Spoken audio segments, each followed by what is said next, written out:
Broadcasting from their world headquarters in Texas, it's the Arcade Repair Tips Live Show. The show that discusses arcade repair, restoration, news, and more. Now, here are your hosts, Tim and Jonathan. Hello, everybody, and welcome to episode 57 of the Arcade Repair Tips Live Show for November 2021. My name is Jonathan Leung. I'm the producer, director, and editor of the Arcade Repair Tips video series. And joining me today, as always, is Mr. Arcade Repair Tips himself. Usually he'd be sitting on this side even if he was here in person, but he's over Skype. Tim, how are you doing, Tim? I'm doing good, John. How are you? I'm good. So I'm glad that we were able to do the live show for this month, Tim. Hopefully all of our viewers out there had a really great Halloween. I know we did, and maybe we can talk about that a little bit here in just a bit in the after show. But Tim, before we get to that, how are you, and how have things been going since our last episode? Well, if you watch the last episode, everybody knows I started another job, and it has gone full throttle. In fact, that's one reason why we're having to do it remote. I was wrapping up some work at home, and after a day of work, part of my job is at home and part of it is in the field, so I needed to take care of some things, but everything seems to be going really good so far. I'm really enjoying it. Well, I'm glad to hear that, Tim. I know it's not arcade related like Chuck E. Cheese or Mr. Gaddy's, but you know, any work right now is pretty good if you can get it, right? Right. Plus, we do audit Dave & Buster's, and so I'm hoping to score one of those and play a few games while I'm there. Sounds good. Well, Tim, we wish you luck at your job. We hope you have much continued success there. And we want to thank everybody who's watching us tonight via the live chat or just watching us in general. We love you guys. We love our audience. And Tim, let's go ahead and go over to the live chat real quick since I said that. We got Mr. Dwayne79 here, Tim. We got The Real Hammer Billy Lee here tonight with us. We got YouTube Punk, Geeklight08. We got Dragon Punch Dave. We've got Bose Carl in the house tonight, Tim. Lots of people. So we want to thank all you guys for joining us in the live chat. And remember that you can ask questions or just leave comments in the live chat as we go on with the show. If there's anything you want to know more about that we're going to cover tonight, or if you have questions about maybe projects you're working on, you're more than welcome to leave those there.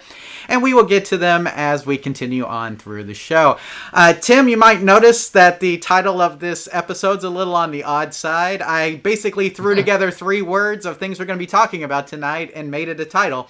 So the title of tonight's episode is Rejuvenate the Lindbergh Interlock. So because we're going to be talking about rejuvenation, Lindbergh arcade hardware, and interlock switches, Tim. Those are all in the agenda tonight, plus whatever comes up from our wonderful live audience. So that's what we're going to be going through. Hopefully you guys enjoyed the episode title. Tim, you know, sometimes I never know what to name these things, so I just thought I'll just throw some random words together. But it kind of sounds like something you would hear off of Star Trek or something to me. So yeah, I was thinking that maybe we were unsolving a history mystery or something, you know, the Lindbergh ship or something, you know, I didn't know.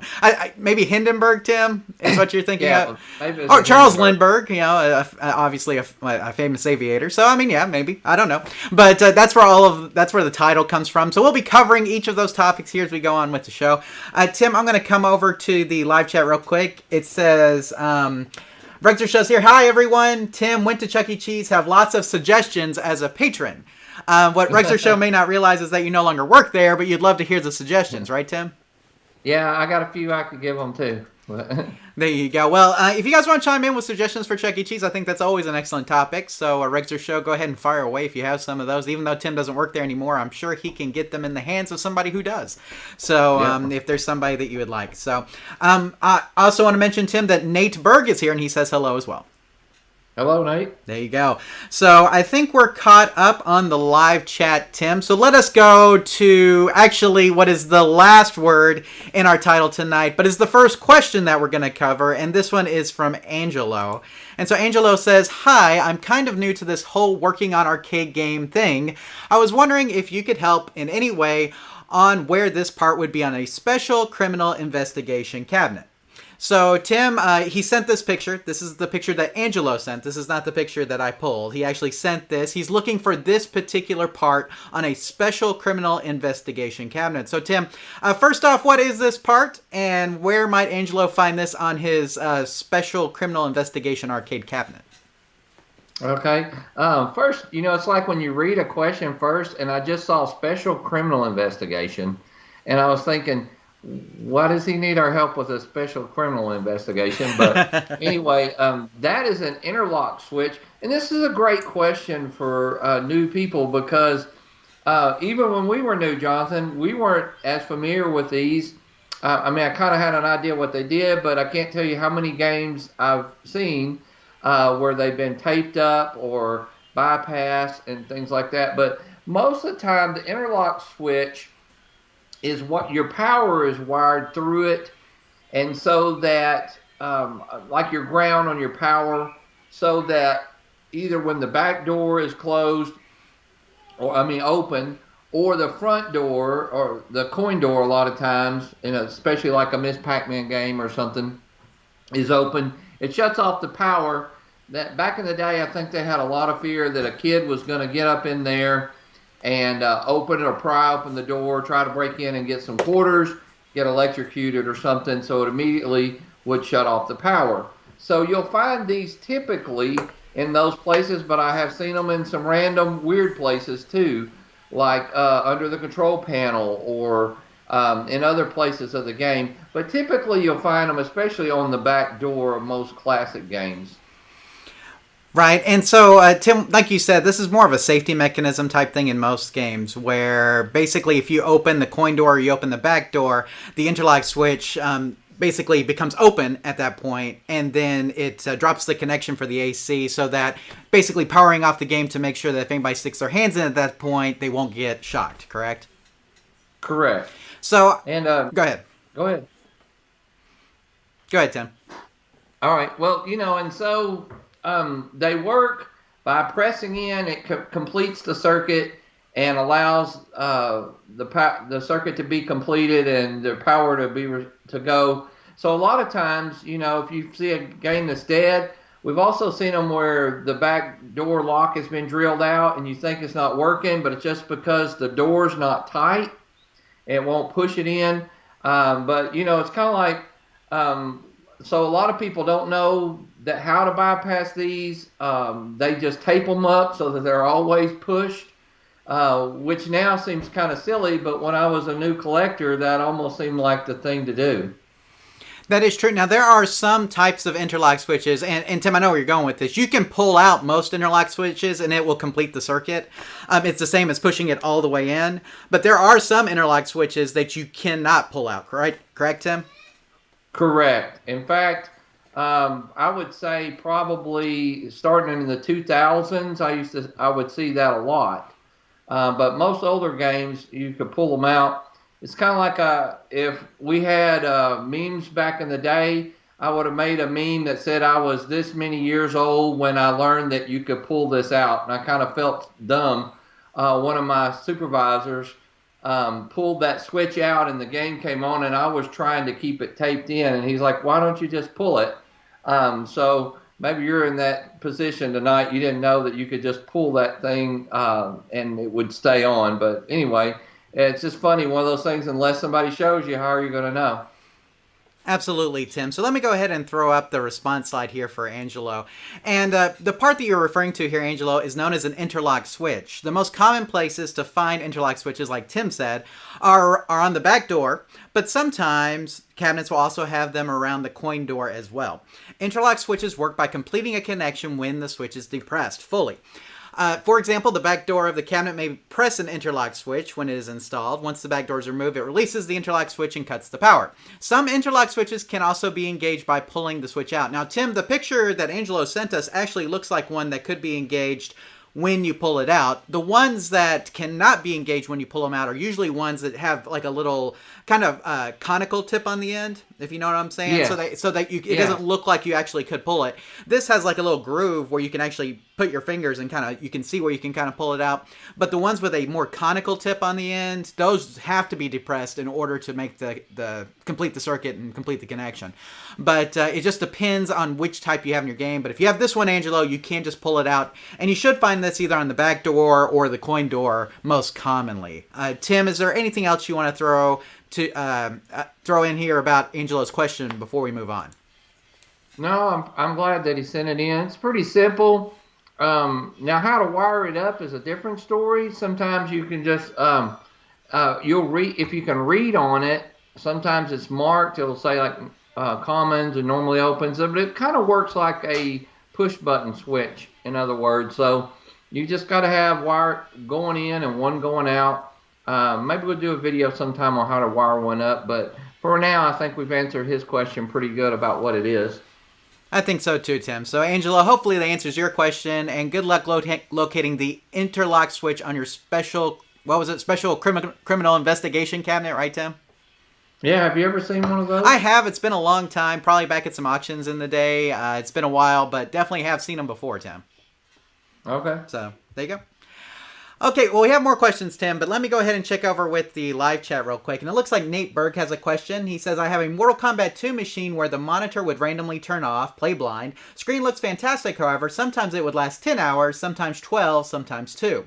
It was always completely random when it would flat out die. What would you suggest? I believe this is a power issue, however. Voltage is fine going to the chassis. Wouldn't it be a PCB issue? Regardless, it will be recapped soon. Just wondering. Thank you. So he said he went over the whole board, no cold solder joints. Now, Tim, just because you look at the board doesn't necessarily mean that you can identify cold solder joints, Nate. And you really have to be careful because, I mean, a lot of times we think about a cold solder joint, we think we can spot them right off the bat, but that may not necessarily be the case. But, most of the time we're going to recommend that you go ahead and check all of the solder joints on the components in the high voltage section of the monitor. And, so that's everything on the high voltage line. That's the hot, that's the fuse, that's the flyback, that's everything, right, Tim? Right. That's correct. And then going with a cap kit next is not a bad idea. Tim, as we know, filter caps in the power supply section can also cause weird issues like this. It could be that the cap is okay, but when it's on for a long enough time, it starts to swell a little bit, starts to kind of close off that voltage, and then all of a sudden it stops. So it could also be something like that. So doing a cap kit, never a bad idea, but really looking at the components in the high voltage section of the chassis is where you want to go with this. But yeah, I would touch up all the solder on all of the components, even where the AC wires come into the chassis, Tim. I would make sure that is making a good connection all the way through. And, like I said, there's no harm in just touching up everything. I mean, and, Tim, the only way to really know if you've got cold solder joints, the human eye sometimes can't always spot them. And, Tim, we have that big magnifying glass we used to use with the light on it. And that's like the best way to look at boards is to do that. Oh, do you have it? You have a mirror here, I see. Is that? Oh, yeah, you got your magnifying glass. Magnifying glass. Even this one that I use on my bench probably wouldn't catch most of them. They are almost microscopic in sometimes. Agreed. And so the best thing to do is if you have one of those big magnifying glasses with the light, is kind of go under it with that. Or just try to touch up things that look even a little bit loose or frayed. That's always a good idea. Since you're doing the cap kit, it's not a bad idea to go ahead and touch up anything that looks even the slightest bit suspicious, because I think that will help. In most cases, when you're having issues like this where something lasts for a little bit and then stops, very commonly either a cold or cracked solder joint or a capacitor issue like you mentioned. Things like that, Tim, can lead to that. Anything else here for Nate, Tim? No, I don't think so. Okay, sounds good. So Nate, hopefully answers your question. If you need additional help, send us an email, questions@arcaderepairtips.com after you do the cap kit, and let us know if it continues to have that issue. Let's see what else we got here. Nate says he's debating on getting a universal chassis. Watched a review. While cheap, looks like it's good in a pinch. And it is. The universal chassis, Tim, is good in a pinch, but it's not the most repairable chassis, right? Right. And so basically it's not bad for getting you up and going, but if you do have a problem with it, fixing it is not the easiest thing to fix. You're much better off with your original chassis. But what we've done, Tim, is we've put in a universal chassis temporarily, fixed the chassis or sent it off for repair in some cases. The original chassis. Then when we get it back and that chassis decides it wants to die or whatever, then we put the original chassis back in, and that way you don't have any downtime. And that's always a good thing when you're running an arcade specifically. So let's see. Rexer Show says, I use the safety power switch and my on-off switch and have an accessible spot to pull out. Is that okay? Yeah, that's fine. I mean, you can use interlock switches like that, Tim. I mean, you don't have to necessarily have them push up against anything. If you just want to use them as an internal power switch, you could do that as well, correct? Yes. So, I mean... especially because a lot of people leave the backs off of their games if you're in there working on them and stuff. That's exactly what I use it for. Sometimes I'll even turn it inward so I can just pull it and push it when I need to turn the game on and off, especially if I'm going to be in the back working on one for a pretty good while or a few days. Absolutely, absolutely. And he says I use it as my on-off switch, and yeah, that's totally fine, Razor Show. You can do that for sure. Let's see. Chad is here. He says, rarely vintage arcade. Appreciate your stream. Awesome, Chad. Well, thanks for saying that. We appreciate you being here tonight for sure. So. Okay, did we get everything, Tim? I think we did. Yeah. Okay, we're caught up. So with that, guys, let us continue on through our outline. And the next question we have is from Jeremy, Tim. And Jeremy writes, so I bought a non-trademark Donkey Kong bezel, and the bezel retainer was rusted. So I sent it off to get powder coated. How do I clean the rust off of the bezel without damaging it? He says with damaging it. I think he meant without damaging it here, Tim. Right. So, Tim, we have Jeremy. He's got this Donkey Kong, and I've got the picture up here, Tim. I know you can't see it, but I've got the picture up here, and you can see that there's just the slightest bit of rust at the bottom of the Donkey Kong bezel. And right. So it's where the control panel set up against it, right? Correct, exactly. Where that little that piece of angle iron was, that kind of holds it in. And so he sent that off to get powder coated, which is a great idea because it's a great idea to do that with metal like that. It works really well for cleaning it up. But he wants to get rid of this rust stain that is on this bezel. So Tim, guys. So Tim, what do you recommend Jeremy do in order to get rid of this little rust stain at the bottom of his Donkey Kong bezel? Well, it's a great question because there's a lot of chemicals that will take off rust, but a lot of those same chemicals will also damage or hurt his bezel. And even though it's at the bottom and when you may not see it, I can understand his desire to try to get it off of there. So you just wouldn't want to take like some steel wool or something to it. You don't want to do that. So I kind of was thinking back through my logs because we've run across this when I worked at Chuck E. Cheese before. And a lot of times, a couple things. One thing I didn't mention to you earlier, John, is that WD-40 is a great cleaner. It's actually designed to clean stuff, and that probably would work really good. But something that everybody has that we don't talk about a lot is vinegar. And so if you wanted to mix about a half of solution, I would say almost half vinegar, maybe 45% vinegar, 50% water in a spray bottle or something, and then about just a little lemon juice. So not a ton of lemon juice. You don't want to overdo it with the lemon juice. But if you use that, that would probably take it off safely without damaging the paint and doing other things. Just using like a terry cloth or something. You don't want to use a magic eraser would take paint off, things like that. A lot of it, if you scrub too hard, you're going to end up rubbing paint off. So you're going to have to be very careful with it, or a gentle bristle brush or something like a toothbrush would actually work pretty good. You could kind of spray your solution, scrub it a little, and then gently wipe it off. But I think if you'll try that mixture, just kind of a homebrew remedy, I'm sure there's other stuff. Glugon might be okay, but again, you just got to worry. It's not so much something that would take the paint off, but also the flaking of the paint that could occur. So you just got to be real careful when you scrub it. Absolutely, Tim. And yeah, I sent you this question earlier, Tim, and you didn't mention the WD-40. I should have also thought of that, though, because WD-40 is very good at cleaning stuff. But Tim, you sent over the vinegar and lemon juice and water solution, which I've heard of before. And I think in this particular instance, that's probably going to be his best option, just because we have to be very careful about not damaging that artwork, correct? Correct. That's going to be the kicker in this particular situation. Absolutely. So let me throw this up here real quick, Tim. So when it comes to cleaning, Tim, as you mentioned, we're big fans of the Mr. Clean Magic Eraser. We talk about it all the time here. But in this instance, it may be best to limit its use to just the front of the bezel, as using it on the back may damage or remove the printed artwork from the plexiglass. Now, Tim, if I remember correctly, the artwork is actually printed on the back of the bezel, correct? Correct. So you could use something harsher on the front, but you need to be careful with the back, and that's the kicker. So, like, a magic eraser would probably be okay for the front, but definitely don't want to use it on the back because we're afraid that we might damage that artwork.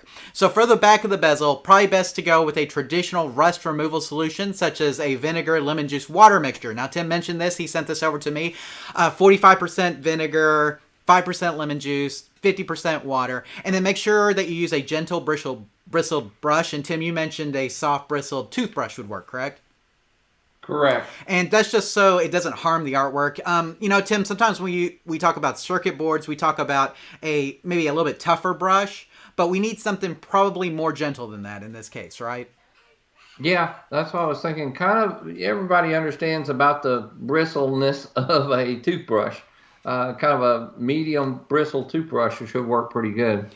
Right, and like Tim also mentioned, you can try the WD-40 because WD-40 is an excellent cleaner. Tim, we use WD-40 to clean the sticker residue off of marquees. Tim, how often have we gotten an arcade game from an auction? It's got that big auction sticker on the front.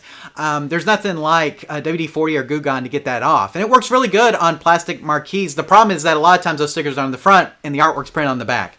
And again, so we want to be very careful with that. Let's try this mixture on the back like Tim's talking about here, Jeremy, or try some WD-40 with a soft bristled brush, and then let's see if that'll get that rust stain off. Tim, is there any other suggestions you have for Jeremy before we move on? Well, no, and like I said, we did discuss this question earlier, and it just weird how it didn't dawn on me right off the bat, because if a bolt is rusty and I'm trying to take it off, I'm going to go grab WD-40 and spray on there, because a lot of people see it as a rust remover type thing, but it's really a cleaner and we use it for lubrication and stuff. Probably some places we shouldn't, but it should work good in that situation also. Absolutely. So Jeremy, hopefully I answered your question, and good luck getting the rust off of your Donkey Kong bezel. Let us know how it goes if you attempt any of the things that we mentioned. So. Okay, Tim, I see a lot of activity in the live chat here. Let's see who all we got here. We got, let's see, P-Dub's Arcade Loft's here, Tim. I don't know if you've seen P-Dub's YouTube page and YouTube channel. He's got an awesome YouTube channel that has a lot of great stuff on it. And he says, first-time watcher, you guys provide awesome info. Thank you for doing this. Thank you, P-Dubs, for being here. And you guys need to go check out his YouTube channel as well. He's got some great content here on the web. Tim, there's so many fantastic YouTubers here that do all sorts of arcade-related videos. And so you guys need to check all of them out because everybody's good. We love that you guys are here watching us, but there's a lot of other options for you too to watch. A lot of other great arcade channels out there, so make sure you check those out. YouTube Punk just is here, but he's kind of just saying dabs for P-Dubs there, Tim. So right. Geeklight says, I use vinegar and Blue Dawn for cleaning. Does wonders for bathroom tile also. So vinegar and Blue Dawn, Tim. What do you think about that? I do think that's a good idea. Sounds good. So, I mean, yeah, there's a lot of different combinations you guys can use. It's totally up to you. But I think like the lemon juice and vinegar is a very proven solution, Tim, that a lot of people have used to remove rust on things. And it's gentle. I think that's another kicker because we need something gentle for the artwork. So, correct. Okay, are we caught up? Oh, and Pete Up says thanks for the shout out. So there you go. No, thank you, man. Thank you for being here. We appreciate it. So. Okay, Tim, well, let us move on in the outline with a question from Adam. And, Tim, I think this comes into the Lindbergh part of the equation that we have tonight, so in the title. But question from Adam here, Tim. Hi, I was wondering if you could give me some guidance with a Sega Race TV that uses the Lindbergh yellow board. When I first got it, it played once, and then from there on, the screen said no signal. I replaced the motherboard in it with an untested one and changed the CMOS battery. It didn't fix it. I had the video card and RAM tested and they are fine. When I hit the power switch on the back, the motherboard does come on, but the other boards, or does not power up, but the other boards do. I can turn the motherboard on by jumpering it and the fans fire up, but the screen still says no signal and I don't get the feeling the board is booting anything. I can't think of anything to try at this point other than buying another motherboard. And Tim, he puts the part number for that motherboard in here. Any help would be appreciated. Thanks, Adam. Now, Tim, I don't know if you've got a lot of familiarity with Lindbergh hardware. I don't know if you've even probably repaired a game with Lindbergh hardware. Have you? I have before. Okay, you have seen it. Okay, so yeah, I want to say that was like Afterburner had that. That sounds right. Afterburner Climax, correct? Uh-huh. Yeah, I believe that is something. If it's not Lindbergh, it's something very similar to that. So I put my opinions on the slide, but what advice do you have here for Adam as far as working on the Lindbergh hardware? Well, you may be more qualified to answer this one than me, John. But we do agree that it does sound like he did a lot of the right stuff. You got to change your battery. A lot of times when the CMOS dies, I was just working on Guitar Hero that I had a hard time getting it to come up because it had been in storage and the CMOS battery had died. So sometimes just changing out the battery, he did right. He jumpered it and made it kick off, but he's still getting no video. So now we've got to worry about there could be a problem with his motherboard, or he has probably a graphics card issue, and I may let you take over from there because you can probably explain that even better than I can. But it's probably something wrong with his processor once you've let it go so long. And this is hard, guys, when we have games that are in storage or that we just don't play very often, especially all those with these CMOS batteries and stuff that, they save everything, and then your game is sometimes it's just not coming on because it's not being told to. The game is designed so that it starts automatically and not with a push button like a normal computer or at your desktop or something. So a lot of times you've got to keep these games, at least turn them on every month or so, or every few weeks, just to make sure that you're keeping it going like that. And then October is just past. It's also Fire Prevention Month. It's also the month that we talked about. A lot of times this is where I change a lot of batteries in my stuff around the house. While I'm thinking fire prevention, I think of smoke alarms and those type of things. So it also reminds me in my video games that have batteries or pinball machines, good time to change those batteries or do some kind of upgrade so you no longer need a battery, right, John? Yeah, and I need to do that to several of mine. Tim, daylight savings time next weekend ends next weekend. So anytime you have the daylight savings change, a lot of times is a good time to replace batteries. Now, Tim, you mentioned the Lindbergh hardware itself is PC-based. It's basically a computer in there, guys. So, I mean, if you're familiar with computer repair, we're looking at the similar type of troubleshooting that you'd have with computers. So, Tim, yes, you can replace the CMOS battery on this, but there's also a jumper to do a reset of the CMOS, and so when you replace the battery, you need to also make sure that you do a CMOS reset. And I can go ahead and put this up on the screen here, Tim, so that he can see it. But it does seem like you're having a motherboard problem just based on the description here, Adam. So like Tim was kind of talking about. With that said, you might try resetting the BIOS. So you move the CMOS jumper. There's a little jumper right by the CMOS battery, Tim. And you have to move that jumper to the reset position. Then you power on the computer. Now, you may have to jumper it like you did before. You may have to jumper the motherboard like you did before in order to get it on. Once it's on, wait a bit, maybe a couple minutes or so for it to kind of do its reset thing. Okay, then power the computer back off, move the jumper back to the normal position, and then start the game back up. And see if that makes a difference, Adam. I'm not saying it's going to, but this sometimes will help if there are any corrupt settings in the CMOS that are having problems or that are keeping the motherboard from booting. This reset may reset those back to default value and get it to boot up again. So that's the first thing that we're going to tell you. Now, you can also try powering on the computer after removing basically everything from it. So you can remove the RAM, the graphics card, the sound card, and the JVS card in there, Tim. And it should, when you power it up without that stuff in, it should emit a beeping noise. So you should get like an audible beep. If you don't get that audible beep, it probably means that either the processor or the motherboard is bad, okay? And so you do want to hear that audible beep. And Tim, I put a link here to the Lindbergh forum. There, Arcade Projects has a Lindbergh forum where they have people who basically just troubleshoot the hardware. And so they may be able to tell you even more beyond what I've given you here, Adam, because my experience with it is limited. Tim, I know you guys with Chucky probably did an advanced replacement on that, I'd imagine, correct? Yeah, most of the time because of the need to try to get it up and going. But I do know that that a lot of times they could walk us through once we or Mike can find some info in the manual or something. A lot of times, especially those type of games, will have something that will tell you what to do if your battery dies. That is correct. So a manual on this may be helpful as well. If you have that on hand, you may look in there. Tim, any idea what the advanced replacement would cost from like Play at Amusements if you were to send back your old hardware and get a new replacement?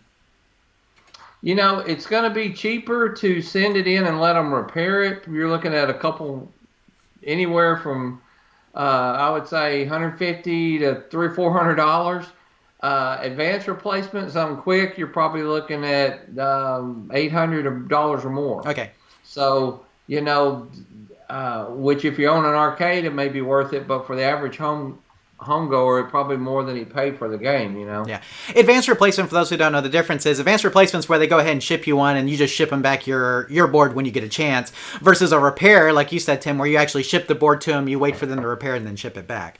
And so you have options there. Advanced replacement is more expensive because obviously they're trying to get it to you, and you have to put down like a credit card for deposit, right, Tim? Or you have to have an account. But one thing that a lot of people don't think about is prices are negotiable. You're a home collector and they don't have to fix it. And a lot of these places, they're not selling new games right now. So I would just tell them, hey, look, if I send you this, would you repair it for this? Or would you send me a working one? And let's say they say $800. So would you do, I'll give you $400.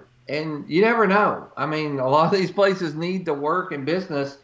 There is a little bit of power there right now when a lot of these places, are trying to stay afloat. Absolutely, Tim. And especially if you're a home collector, because, you're not making money off of this. And so you have to kind of tell them, hey, I'm not making money off of this. This is just for my home collection. So if you are a home collector here, Adam, it may be better for you to try to negotiate with them. And it's still Play-It Amusements, right, Tim, that does the Sega amusement repairs here in the States? I think so, yeah. Okay, sounds good. So, Adam, hopefully answers your question. And good luck getting your Lindbergh hardware repaired for your Sega Race TV arcade game. Okay, Tim, we had a couple of questions in the live chat while we were answering that one, so let's go ahead and get to those. P-Dubs Arcade Loft. I would love to hear your opinions on the best way to remove existing artwork, what tools, chemicals, etc. Well, Tim, I think the biggest thing is Citrus Strip, right? Citrus Strip seems to be the number one thing to take off painted-on artwork, correct? Yeah, we have used everything from that to Goo Gone, Goof Off, and a power washer. So, it's like it kind of depends on the substance that you're trying to take off. But, it's tedious. But I would say the citrus stuff is really the best if you just really have the time and a little bit of elbow grease to put into it. Yeah. And Magic Eraser will sometimes work, but the thing about using like pressure washers and Magic Eraser is that you don't want to scratch the artwork underneath. So if you're trying to strip, like let's say an operator painted over the side art of a cabinet, you don't want to strip off that side art, which is why Citrus Strip and, a really good scrubbing kind of brush, somewhat gentle but not too bad, will do the job really well. But like you said, Tim, lots of elbow grease on that in order to get it off, correct? Yeah, and it's very time consuming, but like I said, it's different if you are trying to get down to the bare wood or something either. So protecting that artwork underneath it is assume is what he's talking about, is where you really have to take the time, and that is probably the best product that we found. Absolutely, Citrus Strip's the stuff. Look into it. Headless Horseman's here. Timmy says hello. So one of our regulars there. We got, let's see, RC Outdoors. How often should you replace CMOS batteries? Would they ever leak? So if you're talking about the coin cell batteries, they can leak, but Tim, it's rare. It has to be in there for a pretty long time in order for it to bust. I've seen it before, but it's rare. But we do recommend replacing them at least once a year, if not twice a year, right, Tim? Yeah, that's what we were talking about earlier. Set a time of the year. Like maybe, like you said, time change and do it. They're cheap. So why wait? And just because you bought one, there's no telling how long it sat on a shelf or in a warehouse or something. So it's already, I guarantee you, several months old. So at least once a year, but probably every 6 months just to be safe. Absolutely. Let's see. Robert Freeman says he's looking for a mother-daughter board for Tornado Baseball. Still don't know where we can find one of those, Tim. Let's see. Razor Show says for vinyl wrap, use a heat gun to peel. That is correct. So if you guys have seen our video on replacing a control panel overlay, Tim, we love to use heat guns on control panel overlays. They work really well. If people with metal control panel overlays will sometimes, soak them in lighter fluid and throw a match on it and just let it burn off. That's a little dangerous for our taste. But we will take a heat gun to it, and heat guns will heat up that adhesive underneath and really loosen it up so you can pull that off. And yeah, if your cabinet has more of a vinyl wrap on it, or if it's been laminated, sometimes the heat gun's a really good way to break up the adhesive behind and then peel it off. And so absolutely, heat gun's a really good tool for this. Real Hammer Billy Lee, I use a heat gun to remove vinyl artwork. So there you go, a lot of heat gun people. And P-Dub says, thank you. Have a cabinet that was painted black. Very curious as to what's underneath. If it's painted black, more than likely it's just like a standard paint. So Citrus Strip's probably your best bet, right, Tim? I think so. Yeah. Manny Mo's Arcade says he suggests changing batteries on your birthday. So there you go. Once a year is usually pretty good on most things. Tim, for AA batteries and AAA batteries, twice a year, because they tend to leak a little bit more, and I'm always nervous that they're going to leak out on my board. And for coin sales, you can go a whole year and probably be okay. But like for a AAA, a AA alkaline type battery, a year feels like it's pushing it to me. So just me personally. So everybody's a little different. You can decide. I think the general consensus, though, Tim, is at least once a year, if not twice a year. So right, no more than once a year. Exactly. Don't want to go like 5 years before you replace it. You'll probably have some board issues coming up if you do that. So. Okay, Tim, let us move to the question from G Pets. So I'm going to put that one up here real quick. Hello there. I was playing my Arcade 1-Up game, Tim. Oh, my goodness. Okay. Arcade 1-Up game, and the power went off on the whole street. When the power came back on, the game only had sound on and no video. All the controllers are working properly, and I tried unplugging and plugging it back in. I'm thinking it's a fuse issue. Any thoughts or comments, please? Thanks. So Tim, probably not a fuse issue here. I would say. And Tim, this sounds pretty much like a case of playing blind in an Arcade 1-Up. Would you agree? Yes, I would agree. It's kind of interesting. This is the first time we've answered a question about an Arcade 1-Up, but I kind of figured they were coming sooner or later, right? Absolutely. I mean, it's only natural that we're going to get some questions about Arcade 1-Ups just because they're so prevalent right now, Tim. There's a lot of them out there, and they kind of work like arcade games. They're very similar in their setup. I mean, obviously the board is a little bit more advanced with emulation and things, but very similar setup. I mean, you got a power supply, you got a monitor, you got a board. I mean, you got everything that an arcade game has for the most part. It's a little bit different packaging, but pretty much the same, right? That's correct. What we're looking at here, though, the reason why we don't think it's a fuse is because there's no fuse in there, right, John? Right, as far as I know. So right, so there's not a fuse. But what it probably happened is, games really don't like those power surges. I'm afraid that it could have damaged or done something. But one thing to check is the connections and stuff going up to the monitor. Make sure that they're good.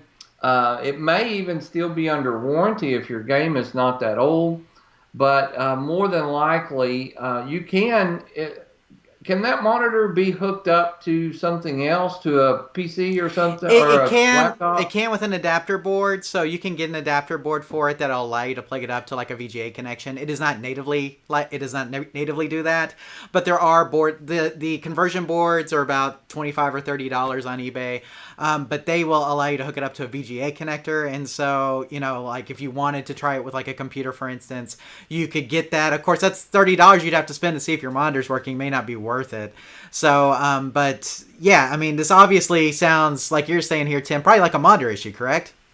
That's what I would think, that something has happened inside that monitor or the video going to the monitor. But the fact that it's playing kind of blind leads me to think that the board is okay if we were troubleshooting an arcade game. Absolutely, Tim. I'm going to go ahead and throw up this slide here because it's got a couple other things on here we haven't talked about yet. So this definitely sounds like a playing blind issue, but the troubleshooting is going to be a bit different since we are dealing with a Arcade 1-Up cabinet. The fact that you're getting sound from the board typically means the board is working properly and that your monitor has gone out, like Tim mentioned. So, if it's not still under warranty, or if it is still under warranty, contact Arcade 1-Up. Okay, that's your best bet because they can get you on track. If not, you can turn the game on and at least see if the monitor has a backlight, right, Tim?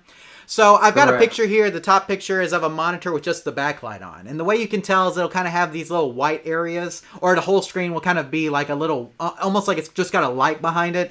If you're getting that, that's a sign at least we're getting backlight on the monitor. So that means it's probably a signal issue either with the board sending it to the monitor or the monitor not interpreting it properly. So if you don't have that backlight though, Tim, more than likely it's gone out, correct? Correct. Yeah, so now you will want to check the connections though, Tim, just to make sure. So check the connections from the monitor to the board. And if you unscrew the board that's on the back of the monitor, there's two little screws that hold that in. You can unscrew that box and then just check to make sure that all that stuff is connected properly, Tim. But really leaning towards probably an issue at the monitor. P-Dubs is here. You know, he works with a lot of Arcade 1-Up stuff, and he's saying that you can mod it with a converter board and turn it into something else, which may be a good idea.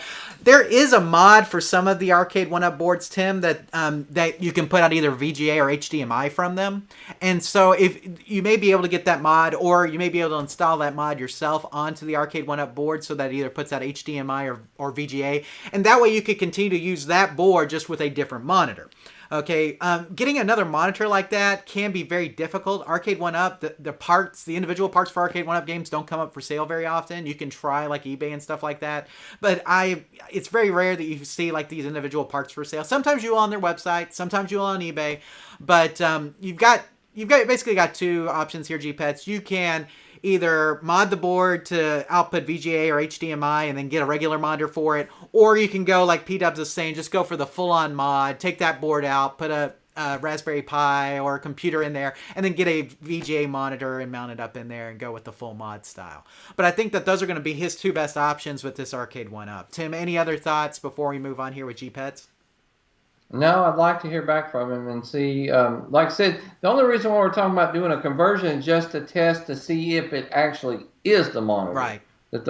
So not that we think he should convert it or anything. We're just wanting to know that would help us troubleshoot it. Right. So yeah, if you got the converter and you hooked it up and the PC came up, then we'd know that the Arcade 1-Up board is bad. Okay, that just to give you an idea.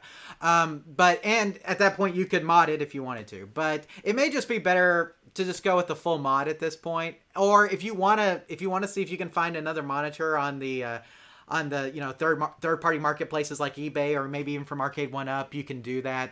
But for the most part, getting those pieces seems to be more difficult than it used to be. So it may just be better to go full on mod with this. But the decision is yours, G-Pets. And if you have any questions about any of those options that we've given you tonight, please let us know. Questions@arcaderepairtips.com. We'll try to help you out. But I think that finishes us up. So just please keep us posted on your question. Let us know what you decide to do with your Arcade 1-Up cabinet. Okay, Tim, I think, yeah, and Geeklight says you can check the power connector for 12 volts. If you want to check voltage on the board to make sure that you are getting voltage at going to the monitor, that's not a bad idea. One of those pins is going to be a voltage pin. You could probably look it up. There's probably some documentation online. The thing is, Tim, if the board is getting power, the monitor should be getting power. So is a thing. So, I mean, it sounds like the board's getting power because the way it works is that power goes into the board supplies the power to the monitor. So if the board's getting power, there's a good chance that the monitor is getting power. It's just that the monitor is not working. So, but if you want to check the voltage, it's not a bad idea. And you can always use a multimeter on some of those pins to see if you are getting that. He says 12 volts, so maybe 12 volts, I'm not sure. Whatever that output voltage is for the monitor, though, you could check it at the connector and see if you are actually getting that. So, okay, Tim, let us move to Joaquim. I think that's how you say that. Or Joaquim. I say Joaquim. I'll let you say. What do you think, Tim? I was thinking Joaquim. Joaquim is what I'm going with. Joaquim would be, I guess, acceptable too. But we'll go with Joaquim. So here's a question from Joaquim. He says, have you had any success using a tube rejuvenator on a Sanwa 29E31S monitor? A lot of people have said that rejuvenation fries their tube. So, Tim, this is a very specific monitor that we're talking about here, the Sanwa 29E31S. Now, Tim, how much experience do you have with this monitor? Have you ever done a tube rejuvenation on one? No, to be honest, I don't recall ever having done one on there, but I have heard similar stories that it is that people have tried it and did it, so maybe I shied away from it. Even years ago, I remember people saying that it would damage them. It's kind of notorious for having bad guns on the board, on the chassis, on the monitor itself. Yeah, and Tim, I think we've seen that some of the documentation on some of the arcade websites for this Sanwa 29E31S shows that the guns in the tubes for some reason are very weak and poor quality. And so what happens, I think a lot of times, is when people go to rejuvenate them, they use similar settings that they would use to like a Wells-Garner monitor, but Wells-Garner tube guns are much higher quality, much stronger, and so when they use those same settings on the Sanwa, it just blows up the guns. And so you have to be very, very careful. What else were you going to say, Tim? I was just going to say that he could use it, but just do it to read the guns and not try to charge them, or recharge or redo the guns. Just he could just see how the guns are doing. Exactly, and Tim, by doing that, he's just basically getting a gauge of how much life he may still have in his tube, correct? Correct. Yeah, so just trying to get an idea, like how much longer is this thing going to last before it decides to die on me? I mean, and again, it's not going to tell you for sure how much longer, but it'll at least give you an idea of, what, you can look up what your tube gun should be reading versus what you're getting off of the Rejuvenator to see the comparison. And if you've got a pretty good drop between those numbers, probably means that your tube is on its last legs. And so I'm going to go ahead and throw the slide up here, Tim, so people can see. We have not used a tube rejuvenator on a Sanwa 29E31S tube, but we have heard the same reports. The Sanwa 29E31S factory tubes are notorious for poor quality guns. Because of this, they can be damaged easily during the rejuvenation process. So if you're going to try rejuvenation at all in these, Tim, you need to start at like the lowest settings and move up from there, correct?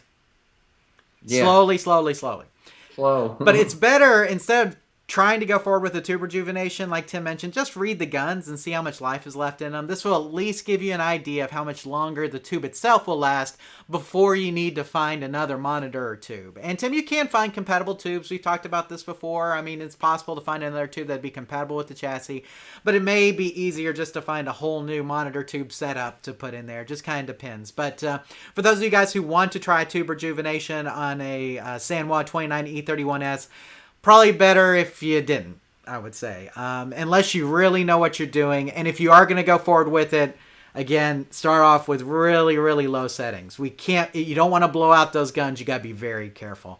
Tim, anything else here for Joaquin before we move on? No, I don't think so. Okay, sounds good.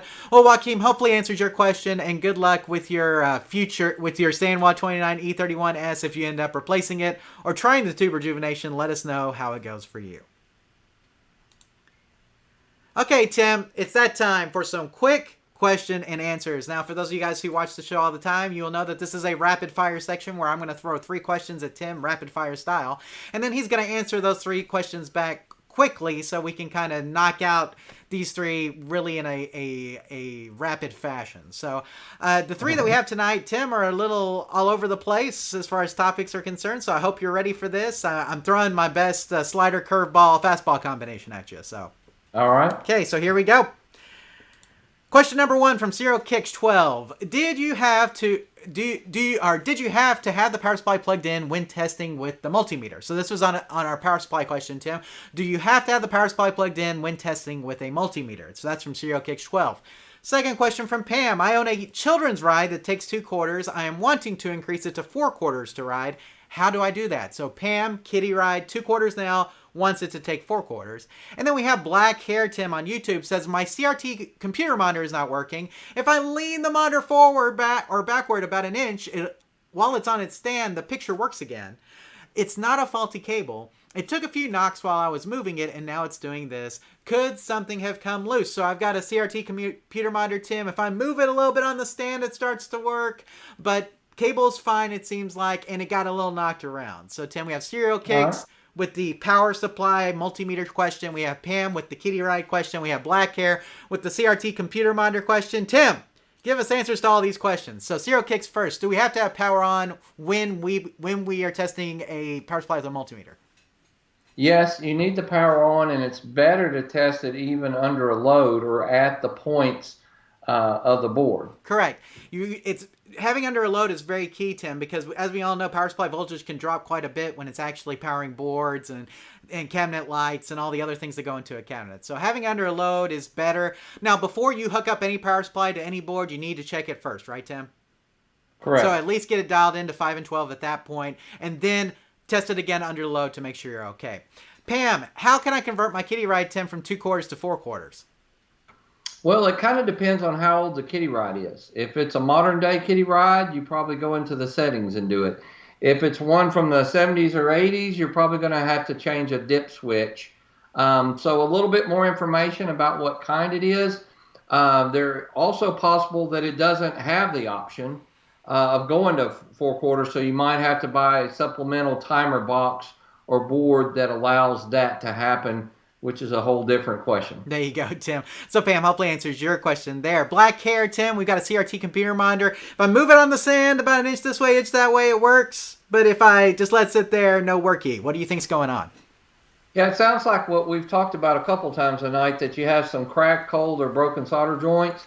And by touching up those solder joints or where the power's coming in, that might keep that from happening. Because when you're bending it, you're putting pressure on and closing up that joint and allowing the energy or electricity to flow through. So by touching up those solder joints, it may help. Absolutely, and there are our rapid fire questions for tonight. So just to recap everything, Tim, I have the slide here. So on Serial Kicks 12's question, yes, you do need to have the power supply powered on in order to test it with a multimeter. Better to test it under a load if possible, like we mentioned. Very important. And if you can, test it before you hook it up to a board, and then test it after to see if it's still putting out good voltage. Pam, most kiddie ride manufacturers after the 1970s use a coin timer box with settings that can be adjusted with either jumpers or dip switch settings or something like that. Really need to know what kind of kiddie ride you have, like Tim mentioned. And YouTube Punk says that Pam is price gouging here, Tim. It depends on where the kiddie ride is. $1 a kiddie ride is not bad at all. But, you know, there should be some dip switches. Tim, these dip switches picture I have here actually came, I think, off of a Sonic kiddie ride, just to give you an idea. And so you could set the coin settings via that. But some have, like, little LCDs that you can use to change the settings. But like Tim mentioned, if yours doesn't have that, you may need to get a new timer box. Right, Tim? Yeah. And you can get those. Where do you get those at, Tim? Well, if the manufacturer's around, but so many have went out of business, you're probably going to have to look on eBay these days or have that one rebuilt. Well, there's still, and you may be able to fit it with a new style one as well, correct? That is correct. There's not a whole, it's not, kiddie rides are not very complicated, guys. Basically, you know, you put the coins in, it activates a switch that starts a motor, right? Correct. And all it does is that basic timer box. Exactly. So, I mean, there's not a whole lot to it. So, you may be able to fit even a newer style coin timer box on your unit. Just depends. Let us know which kiddie ride you have, Pam, and we can help you out further with that. Black hair, it sounds like you have some cracked, cold, and or broken solder joints on your monitor board. Try touching up the solder on any suspicious joints and see if it helps the issue. Cables, Tim, of course, can be okay, but Tim, sometimes where the cables plug in can also have some bad solder joints, so you need to make sure that cable is soldered in properly to the board as well. But you just open up that CRT computer monitor case and then go to town with some solder and make sure that everything is touched up. Tim, as we know, if monitors take a tumble, typically that exposes a lot of bad solder joints, right?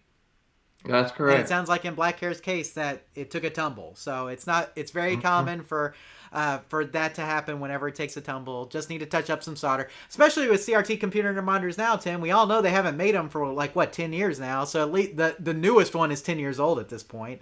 Right. So, I mean, you know, it's like, you know, it's older. More than likely it's got some cold solder joints on there somewhere. So, okay, Tim, well, I think we got all of the rapid fire questions there. Good job, sir. And we'll look forward to doing more next month with episode 58. So, but Tim, now comes the time of the show for your tech tips. So this month, I think you went and repaired a good friend of ours' games, and you actually experienced this issue, correct? Yes. Okay, I'll throw the slide up here before you start talking. Here we go. Slides up. Okay. Well, it's pretty common, and I know a lot of the guys that are probably in the chat room all know this, but we got a lot of listeners that are new. And we want to talk a little bit about daisy chain. Sometimes we just say that word like everybody knows what we're talking about. A daisy chain, especially on the ground wires, or where they're all connected together. So it goes from one button to the next button to the next button and so forth, all the way back to the main wiring harness. And we've recently had several calls where people said, just this button is not working. When I went in there, it was wire broken or a bad connection on there. So all I had to do was pull the connector off, restrip the wires, put a new connection on there, and they were back up and going. So again, all it takes is one break in the chain. It may be in the middle, it may be at the beginning, or it may be at the end. So sometimes if none of your buttons are working, this is a great place to start and to learn how to troubleshoot stuff. you need to know about the ground's daisy chains. Now, Tim, you can also use the continuity check to make sure that to help you locate where that break is, correct? For sure. That's exactly what I did. I kind of went, well, I have it here, here, here. Oops, it stopped. And then I had it from there on out, but I didn't have it in between the two places. So it was real easy to troubleshoot with a meter. Absolutely. And I think, and Tim, just talk, I think with the call that you took, because he called me first, it was like, I think it was one player side wasn't working, like the 2-player side wasn't working, correct? Yeah, the 2-player side, and it wouldn't go right. Right. So right was the last one in the chain that then jumped over to the 2-player side. So correct, nothing would work on the 2-player side. The 1-player right, because that was the last break in the chain before it went over in that direction. And that's all it takes is that one break in order for it to basically knock out more than half the controls on the control panel. So very important, guys, that you check your ground wire daisy chains if you're having symptoms where you've got more than one button. Now, Tim, if you have like one button that's out, a lot of times that's because the activation wire, something happened with it, or you're having a bad cherry switch or something to that effect. But when something knocks out half your control panel or 2 or 3 buttons or something like that, really that's probably more of a grounding issue, correct? It's a great place to start. Sounds good. Well, I think that about covers it. Tim, anything else you want to say about your tech tip? No, that's pretty simple. I know for most of the guys watching, but also if you're new, we mention you watch our videos and we talk about daisy chain. This is what we're talking about.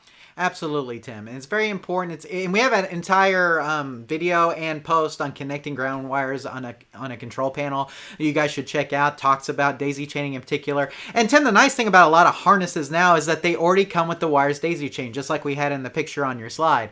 And so it does make it easier, but the problem is that the quick disconnect terminals are not always crimped on there very well. And so you have to be very careful about that because those wires are very tiny and it's very easy for them to come out of those connectors if you're not careful, correct? Correct. And when you're removing, guys, terminals from a prong, because this has happened to us, Tim, it's like we put the wrong terminal on the wrong prong or something like that. Make sure you use some needle nose to pull it at the terminal. It's very easy to want to pull it by the wire, but if you pull it by the wire, there's a good chance you could pull the wire out of the terminal and then end up with a problem like what we're having with the ground wire daisy chain here, right? Correct. So, guys, now, needle nose are good for that. Go ahead. I do have a bit of trivia. Where do you think the term daisy chain actually comes from? Why is it called a daisy chain? I have no idea, Tim. Enlighten us. I think there was a skill, I guess you could call it, where people would make fake flower arrangements where they could take one string and twine them back through and make daisies and make it out of one string. It was kind of like if we would have had YouTube back in the 1920s or 30s or something, it would have been somebody shooting a TikTok video on how they took one string and made this bouquet of flowers. So that's where it comes from, is they were making daisies out of one string. It was kind of like a trend, popular to see if you could do that. Anyway, bit of trivia there. Didn't know if you knew that or anybody else that would even care. But that's why it's like daisy, like the flower. Gotcha. Well, I learned something tonight, Tim. I did not know that. So thank you for enlightening us on that. And be sure that you keep your daisy chains in good shape and all of the ground wires connected. So...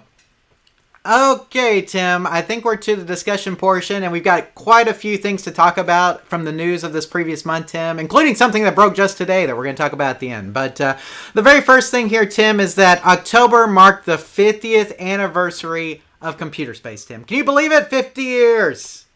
Wow. So I'll go ahead and throw up the slide here so everybody can see. Computer Space launched the video game industry 50 years ago. Here's the real reason you probably haven't heard of it. Of course, Tim, everybody in our live chat and you and me have heard of Computer Space. Most of us are very familiar with it because it is basically the first arcade game most people think of. It's in a really cool retro style cabinet if you've ever seen one before.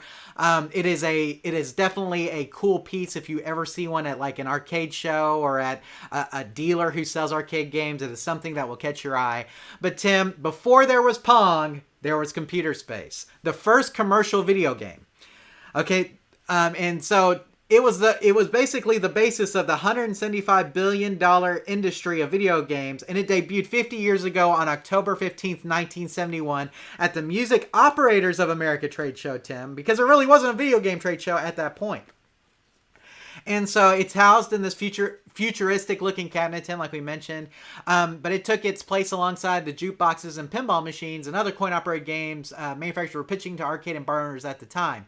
Now, Tim, the thing about Computer Space is it was kind of a failure because it took a little bit to learn how to play it.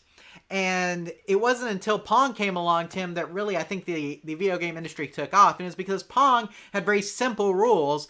But Computer Space it's not that it was difficult, it's just that the first video game really had to be easy to play, right? It had to be something that was walk up and just start playing it. And that's where Pong really came into play.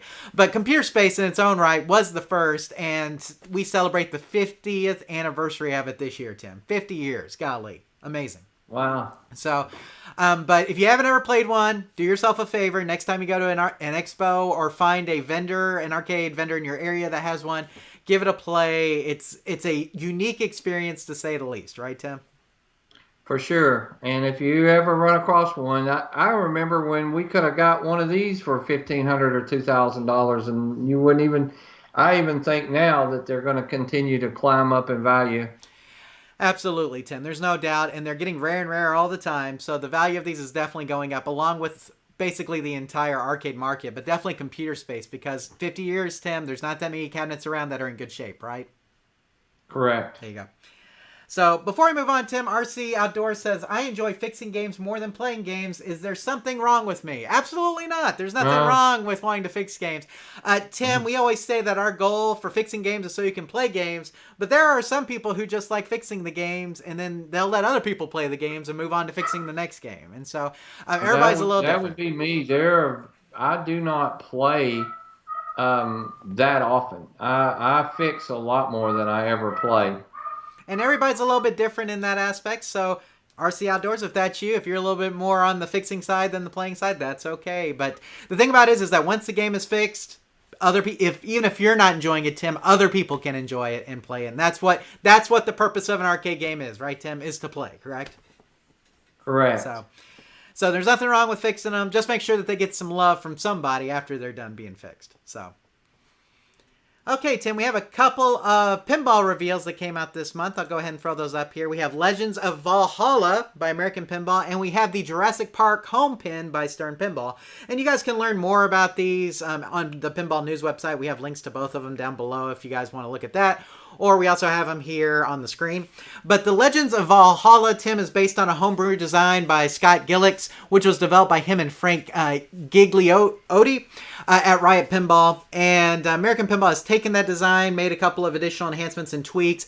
And the price right now for the deluxe model on that is $8,395, Tim. So out of my price range. I'm not going to be picking up one of those. But it looks really cool. I don't know if you guys have seen it. Some people have played it because they had the homebrew version at some shows. But the American Pinball version, Tim, is supposed to be more enhanced than the ones that we saw at the shows with the homebrews and everything. So that will be coming out soon. It looks pretty cool. You guys can watch some gameplay videos of it and things online. So. And then, Tim, Stern has announced the Jurassic Park Home Pin. So this is different than the pin that they released. Was it late last year or early this year? I can't remember. But this is actually a completely different design by Jack Danger, who's better known for his Dead Flip pinball streaming channel on Twitch. But he has actually done the design on this. It's a very basic design, Tim, because it is a home pin compared to the Pro models. The MSRP on the home pin is $4,600, Tim, which still seems like a lot of money for a home pin. But it does have some working. It has like a working little T-Rex magnet thing, which is pretty cool, but still kind of high to me for a home pin. But I have a feeling they'll probably sell a lot of them. Jurassic Park is a big theme for people, and it still looks fun to play, even though it's not what you consider like a full coin-op arcade game. Tim, do you have any thoughts on either of these pinball machines? I would be interested to see them once they come to a show or something. I would like to play them, but definitely not a buyer. Yeah, me neither. And, the Houston show's coming up, what, next weekend, Tim? Golly. Yeah. I don't think I'm going to be able to make it just because things have been so busy around here. I was looking forward to trying to make it down there and at least play some games I haven't got to play. I literally haven't gotten out and played games since the pandemic happened. So I want to play a lot of these games that have been announced, just haven't had the opportunity to. So Pinball Festival maybe come around, spring of next year. Maybe we'll get to play some of these. But it's pretty neat that they continue to announce pinball machines, Tim. It just shows you that the market for pinball machines is not slowing down one bit. So correct. It's going good. So YouTube Punk has some words for RC Outdoors. He says, you fix the game, then you sell the game. So Geeklight says, no, I usually ignore my working games, but if one's busted, I won't stop till I get it fixed. Yeah, that's most of us. It's like if one's not working, that's bugging me. So I've got to get over there and fix it. I understand that. So. Okay, Tim, we have an update on Billy Mitchell, and we covered him a little bit on the last episode, Tim, but we now know that he got permission to sue the world record leaderboard group Twin Galaxies. So as spotted by Axios' Stephen Totillo, a U.S. appeals court gave the green light for Billy Mitchell to proceed with a defamation suit against Twin Galaxies. In 2019, Mitchell filed a suit against Twin Galaxies. Twin Galaxies responded with an anti-strategic lawsuit against public participation, or a anti-SLAPP motion, which is meant to dismiss purportedly frivolous lawsuits, which the court has denied. So they denied the anti-SLAPP. Wow. The ruling more or less says that Billy Mitchell can continue on with his lawsuit. So he is going to go forward suing Twin Galaxies.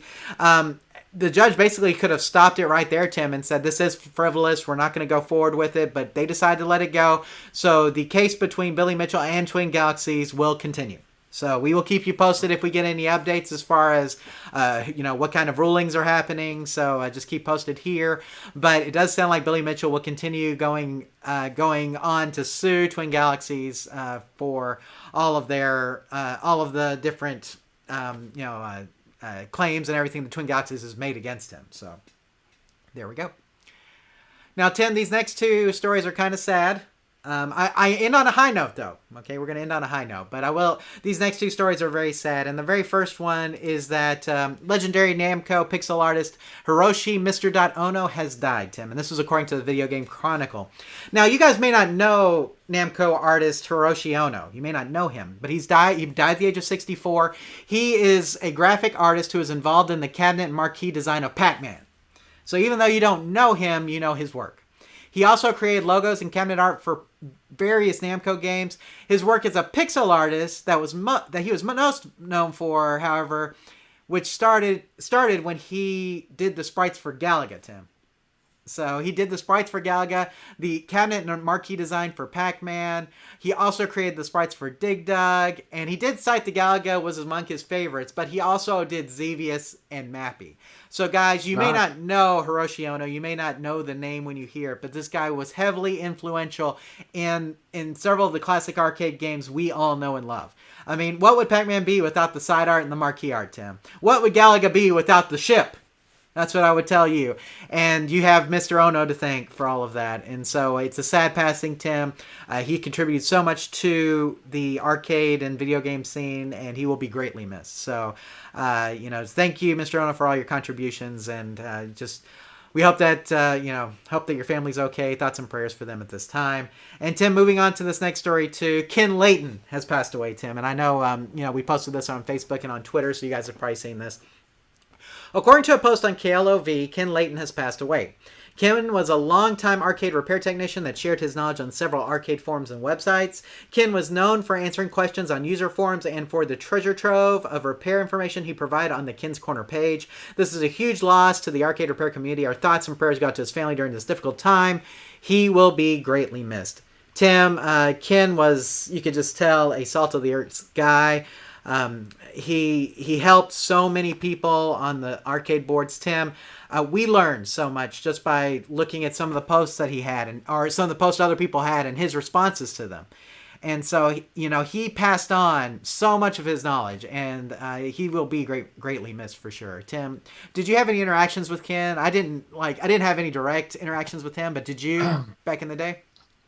Yeah, a long time ago, probably 15 years ago. That's how far back it goes. He was one of those people when I really didn't understand monitors very well. he was always so patient and understanding. He never made you feel dumb or stupid. And I can remember just some emails going back and forth and some chats.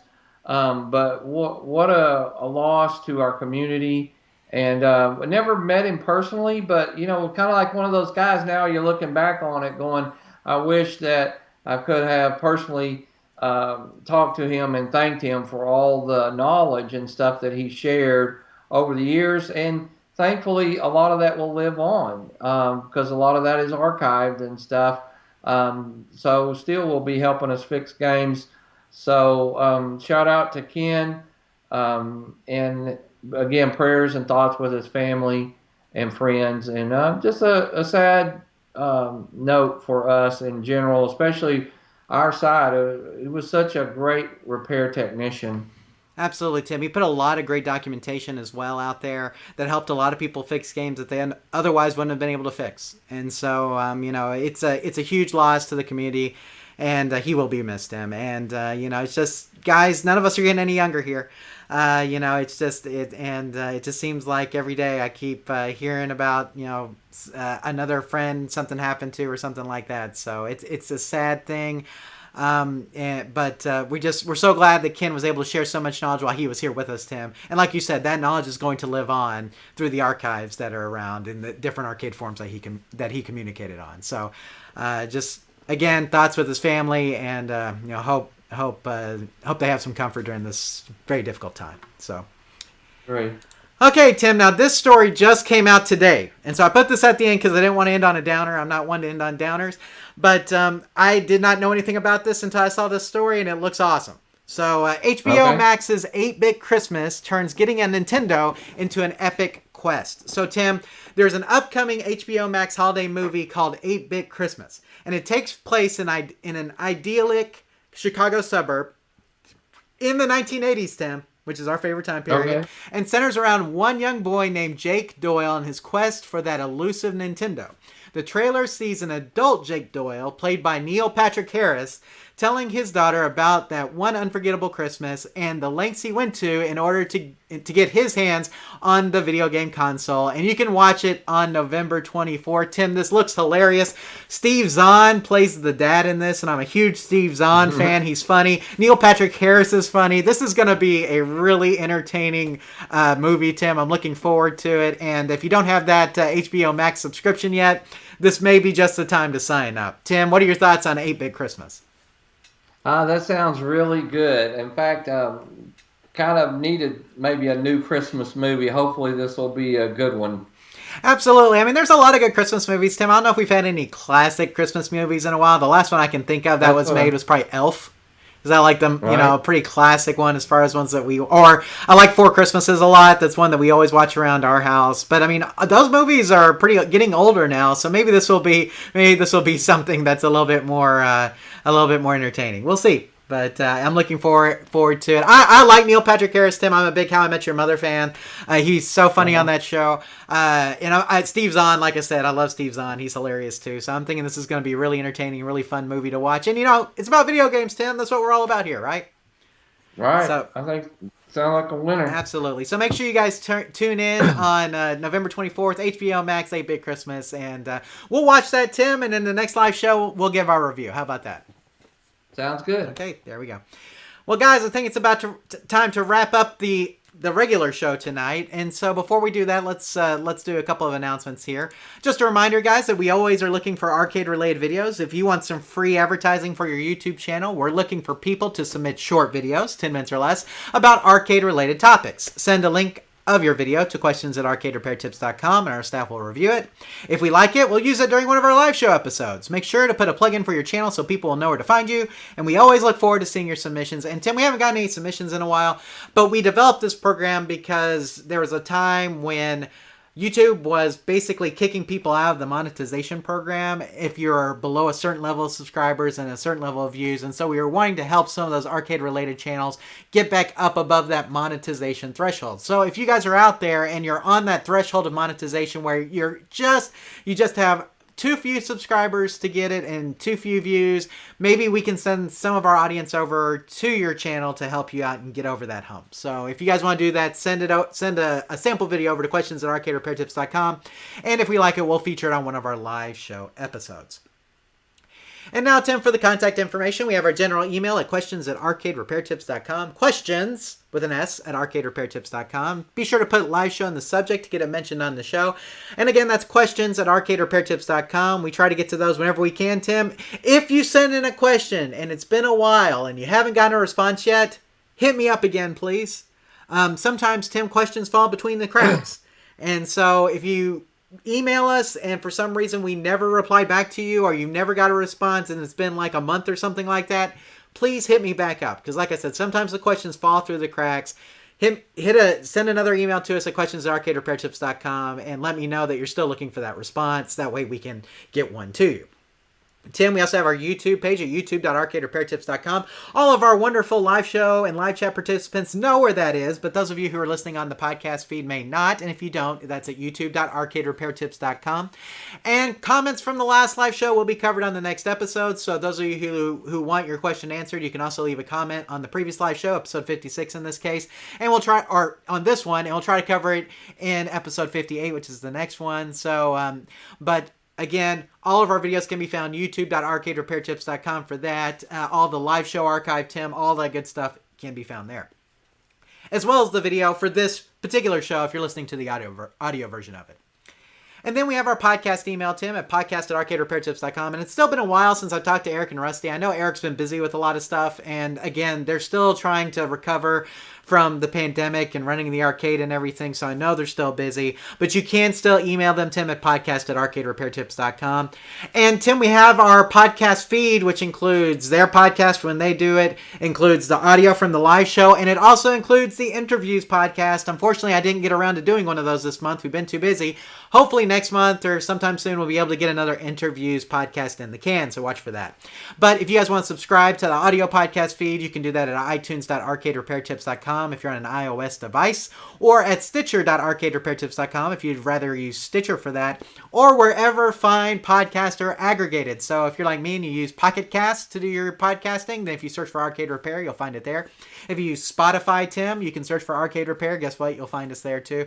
Pretty much any podcatcher you can name, you can find the Arcade Repair Tips podcast. Just search for Arcade Repair and we should come up. But if you want to visit our iTunes page, itunes.arcaderepairtips.com or stitcher.arcaderepairtips.com for those platforms. And we love reviews, so reviews can be posted on our iTunes page, itunes.arcaderepairtips.com, and we'd love to hear your thoughts about our episodes. And then, Tim, we have our social media feeds. We have our Facebook page at facebook.arcaderepairtips.com, facebook.arcaderepairtips.com. That's when Facebook decides to work, Tim. I should mention that. So when Facebook decides to work, it's facebook.arcaderepairtips.com. As we all know, they've had some outages lately, right, Tim?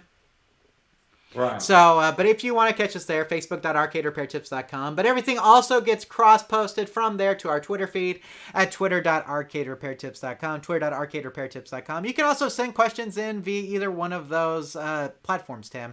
And we want to thank Mark for all of his hard work on the social media feeds.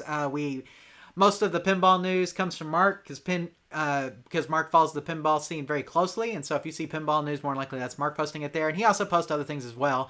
But a lot of great arcade-related news for you to follow on both our Facebook page and Twitter feed. So, Tim, I think that wraps it up for the regular live show. We will be doing an after show tonight that happens immediately after this if you're watching on the YouTube page. Or if you're listening to us on the podcast, you can go watch the YouTube video and fast forward to the after show. But, Tim, what are some of the things we will be covering on the after show tonight? Well, we're going to talk about Halloween in October, how that went. Thanksgiving plans coming up. We're going to talk about some investments, sports talk, movies, shows we're watching, arcade games, who knows what else. All sorts of things. Anything goes in the after show, right, Tim? That's correct. So, including arcade repair questions. So, those of you guys who arrived late, if you still want to answer a question, that's okay too. We'll still take those. But we will answer all sorts of different questions. If there are TV shows and movies that you are watching and you'd like to share those with us, we will talk about those as well. Tim, I saw Free Guy over between this episode and the last episode of the live show, and so I'll talk about Free Guy. I'll also talk about some of the shows I've been watching on HBO Max, Hulu, CW, Stars, and Vice. So just among some of the streaming services I own, Tim.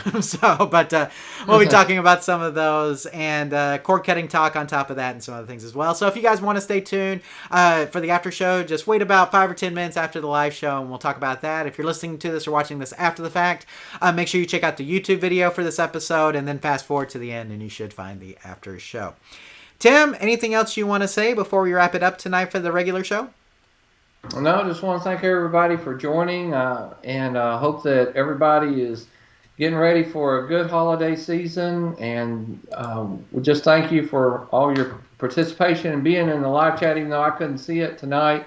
I know you guys are over there and probably active, helping each other out, and that's what it's all about. So we look forward to some of you sticking around and talking more in the after show.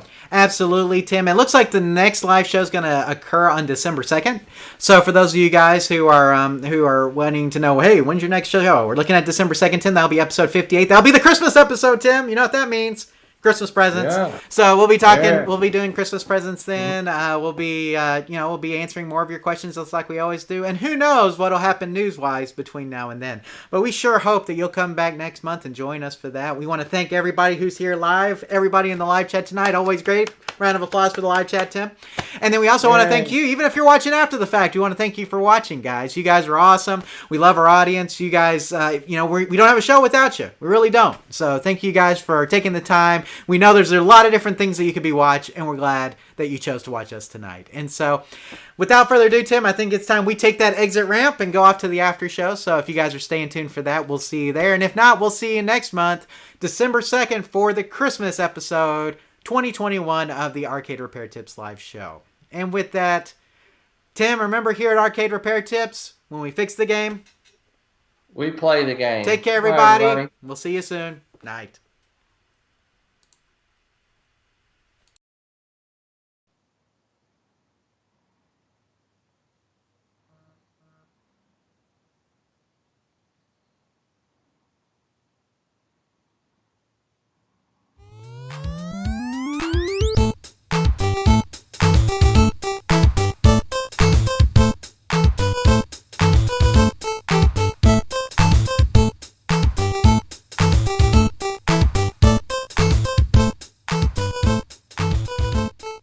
Thank you for watching this episode of the Arcade Repair Tips live show. All of our past episodes are available on our website at arcaderepairtips.com or on our YouTube page. This show is intended for entertainment and educational purposes only. Please consult a professional before attempting to repair any coin-operated machines yourself. The preceding program is a Varcade Entertainment production.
we're back, guys. Welcome to the after show for episode, what was this, 58? 57. 57. Next month is 58. So this is the after show. Hopefully you guys all enjoyed the regular live show where we talk just arcade stuff and video game stuff. But this one, Tim, any topic goes. And so we're going to be talking about a lot of different things. But first things first, Tim, how was your Halloween? It was good. We didn't have set plans. And one of the problems that we have with trick-or-treaters, and we love to have kids and give them candy and all that stuff, but our dogs go berserk every time the doorbell is rang. So we're trying to think of how we could lock them up, what we could do. So my daughter called kind of last minute and said, hey, me and my friend want to come over. We'll dress up and hand out candy outside. And so that way, so what we did was the girls went outside. They sat on the tailgate of my pickup, and as kids came by, they didn't have to come to the door. They handed out candy. And then we sat on the back porch, and I made a big fire, and we roasted wieners and s'mores and all that stuff and babysat the dogs. So it ended up being a really good night. The problem was we didn't know about all this until Sunday. So we had to go out Sunday afternoon and scramble to find some candy. And that's when I knew it was going to be a big Halloween this year, because we went to Walmart. I mean, they didn't have anything. I think people even robbed up near the checkouts, you know. There was not a bag of candy in that place. And so fortunately, we went to Dollar Tree, and they actually had a ton of candy at a good price. So we bought a bunch of candy and still had a few leftovers. But I was really excited this year because, you know, last year we had like 2 kids show. And it was our first time in this neighborhood. This year it was a ton of kids, which makes me happy because I remember always good memories with Halloween and stuff. So I was glad to give out a lot of candy. Probably spent too much on candy, but you know, it's only once a year, and it was just a joy to me to be able to see all the kids dressed up and having a good time and give them some candy. I know y'all always have quite a few. How was it at your neighborhood? It was good. Geeklight says you said wieners. Haha. But it was good. So we did trunk or treat on Saturday 3 to 5, and there was a huge turnout for that. We did that at our church, and we had, golly, just tons of people. So let me tell you about Halloween, though, because our neighborhood is like Halloween Central around here. I bought 230 full-size candy bars. Oh, wow. I gave out all of them and half of my stash of bagged candy that I had. And I had over 5,000 pieces. I gave out 2,500 small pieces of candy. And I give 3 to each kid. Okay. And then I gave out 230 full-size candy bars. Wow. So that's over 300 people, over 350 trick-or-treaters that I did. Now, I know I had some repeats in there. It's not, you know, innovative. Okay. But I yeah, y'all were giving the good candy, man. Exactly. So I figured it up. If you buy it at Sam's, you can get the full-size candy bars for just a little bit more than what it costs you to hand each kid 3 pieces of candy. Because I always do 3 pieces of candy no matter what. And so I ended up just going to Sam's and buying a whole bunch of full-size candy bars. And this was, you know, back at the beginning of October. So I had all my candy secured before Halloween. So I mean, you know, I didn't realize they were out of stuff. That was crazy. But it was nuts. But yeah.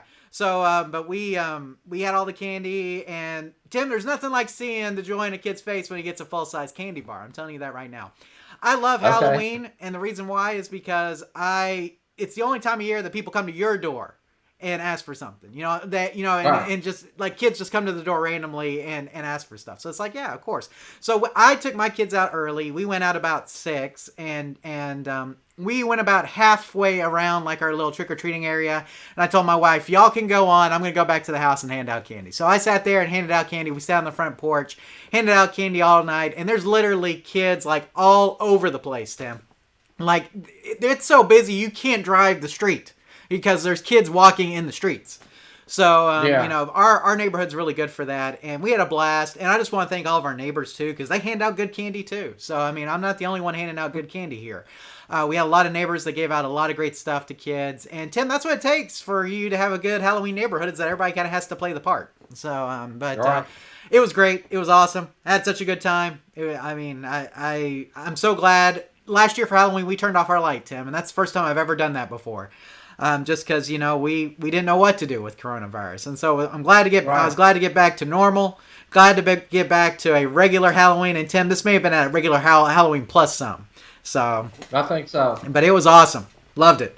So let's see. Dragon Punch Dave said, did anyone wear any costumes for Halloween? So I had a conductor from the Polar Express costume, Tim. That's what I had for my Halloween costume. I haven't seen pictures yet. There's a picture on Facebook I'll have to send to you. But my son had the PJs and the little blue robe from the Polar Express. So we were doing a whole Polar Express theme. My daughter went as Jasmine from Aladdin, and my wife got a tiger costume, so she could be Raja from Aladdin. So so we were all dressed up for the trunk or treat. I didn't for Halloween. I wear my big Cat in the hat because I'm 6'1", but with that thing on, I look like I'm gigantic. Here, I've got it over. So you see, I got this thing on too. Yeah? So you see with this on, Okay. yeah, I was about to say with this on, and just my natural height when I walk up to kids. Well, and the cool thing about this is when you go trick-or-treating with my kids, they can see this. So if they wander away from the group, they know where to look. So that's the other reason why I wear this. But I had my Monsters Incorporated shirt on, and I was wearing my hat. So, but it was awesome. Had a great time, and like I said, good. Geeklight says I wore an inflatable dinosaur costume and my son wore an inflatable raptor costume. My son is a huge dinosaur fan, and whenever he saw one of the inflatable dinosaur costumes, he just freaked out. He thought it was the coolest thing ever. Dragon Punch Dave says, I wish more people hand out full-size candy bars. Kudos to you. Guys, it's expensive to do. Well, I say it's expensive. It's a little bit more to do that than doing regular candy, but if you buy it at Sam's in big bulk, that's the key.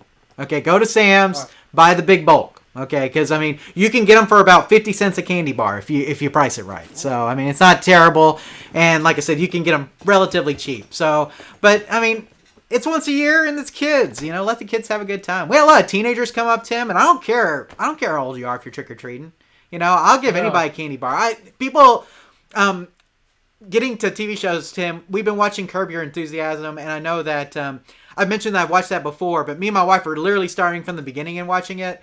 And he had some 14-year-olds come up to his house and say trick or treat, and he starts harassing them, saying aren't y'all too old to be trick or treating? And he doesn't give them any candy. The next day he walks out of his house and it's totally wrapped, and there's bad words spray painted all around.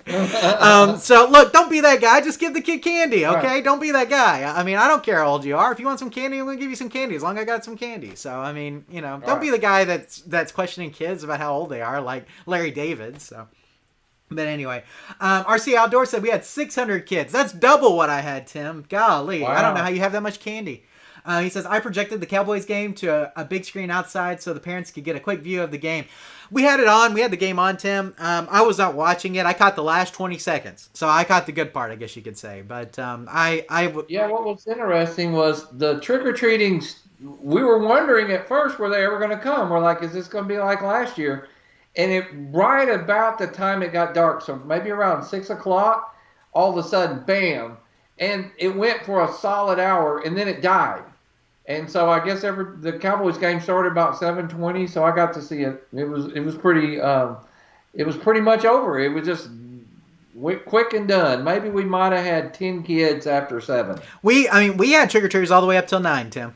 So my last trick-or-treater was at 8:52. Now, it died off significantly after 8. After 8, we probably had just maybe 3 or 4 groups. But well, they left my neighborhood and came to yours. Yeah, maybe. I will say this, though. There were 2 little girls that came up to the door with a whole group. And I guess they thought we were having a party. I opened the door, and they're like, we're here for the party. I'm like, there's no party. I've just got candy. There's no party. And so, one of the little girls tries to walk into the house. And while she's trying to walk into the house, the other girl is reaching into my candy box and stealing candy. And so I literally have to push them out the door and say, no, there's no party here. Here's some candy. You guys can go now. It was the weirdest thing. And my wife's like, that was about 8:30. And my wife's like, you should probably just close the door now or turn off the light now. It's probably done. Yeah. But then around 8:50, like I said, we had the cutest 4- and 2-year-old come up. And so I'm glad I kept my light on for them because we gave them some candy, and so it was worth it for that. But they were pushy little girls. They were like my daughter's age. If my daughter would have done that, she would have had some words. But I think they were on a sugar high, Tim. So I think so. Yeah. So it was weird. It was strange. That was the strangest part, though.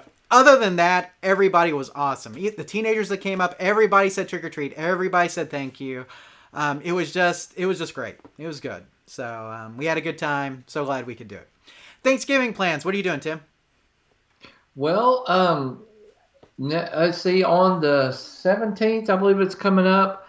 We're flying back to Rhode Island for 3 days as Landon will graduate from Marine Corps School, and he will fly back home with us. So he will be here for Thanksgiving. Yay, that's awesome. And so we're going to have it here at the house. And my new job not only gives me off Thanksgiving, they pay and give us the day after off because nobody wants you to do an audit on Thanksgiving, the Black Friday. And so as the last 20 years of my life, I've always worked Black Friday because it was a busy day at the restaurant with people out shopping. They got to eat, right? So this will be I don't know when I've had a Black Friday off. So I'm really looking forward to it. I'll get 3 days off the week before and then a 4-day weekend after that. You can't beat it. I'm just really going to look forward to doing some stuff with Landon and seeing him. We got to get his car ready because he got his assignment in Beaufort or South Carolina is where he's going. It's on the coast.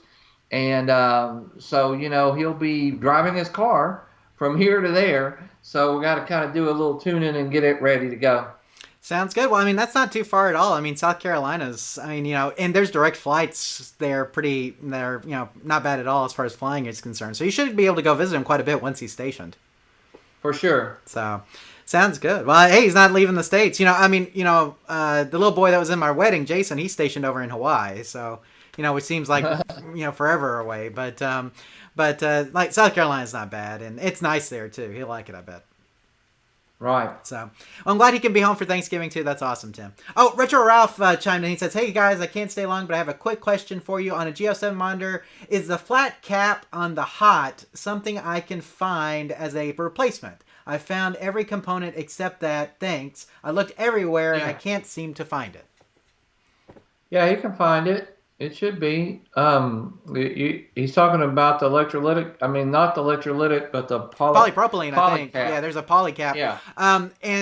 We should be able to find the schematic and see what that is. I'm not sure what it is offhand, Tim, but we should be able to find the schematic and find it pretty easily. But I don't know what it is off the top of my head, unfortunately. But we should be able to find it. Retro Ralph, shoot us an email at questions@arcaderepairtips.com. And I'll send back the reply once we find it. So I'll look at a schematic and I bet we can get it pretty easily. So, okay, Tim, where are we at here? So Thanksgiving plans for me, we're probably going to go to Dallas and visit my wife's family for Thanksgiving. And then we'll come back here Friday morning or afternoon and have like a little get together with my family after that. So, it'll just be normal, nothing major, and just looking at a nice relaxing time. We haven't really gone up and stayed with our family for an extended period since COVID happened.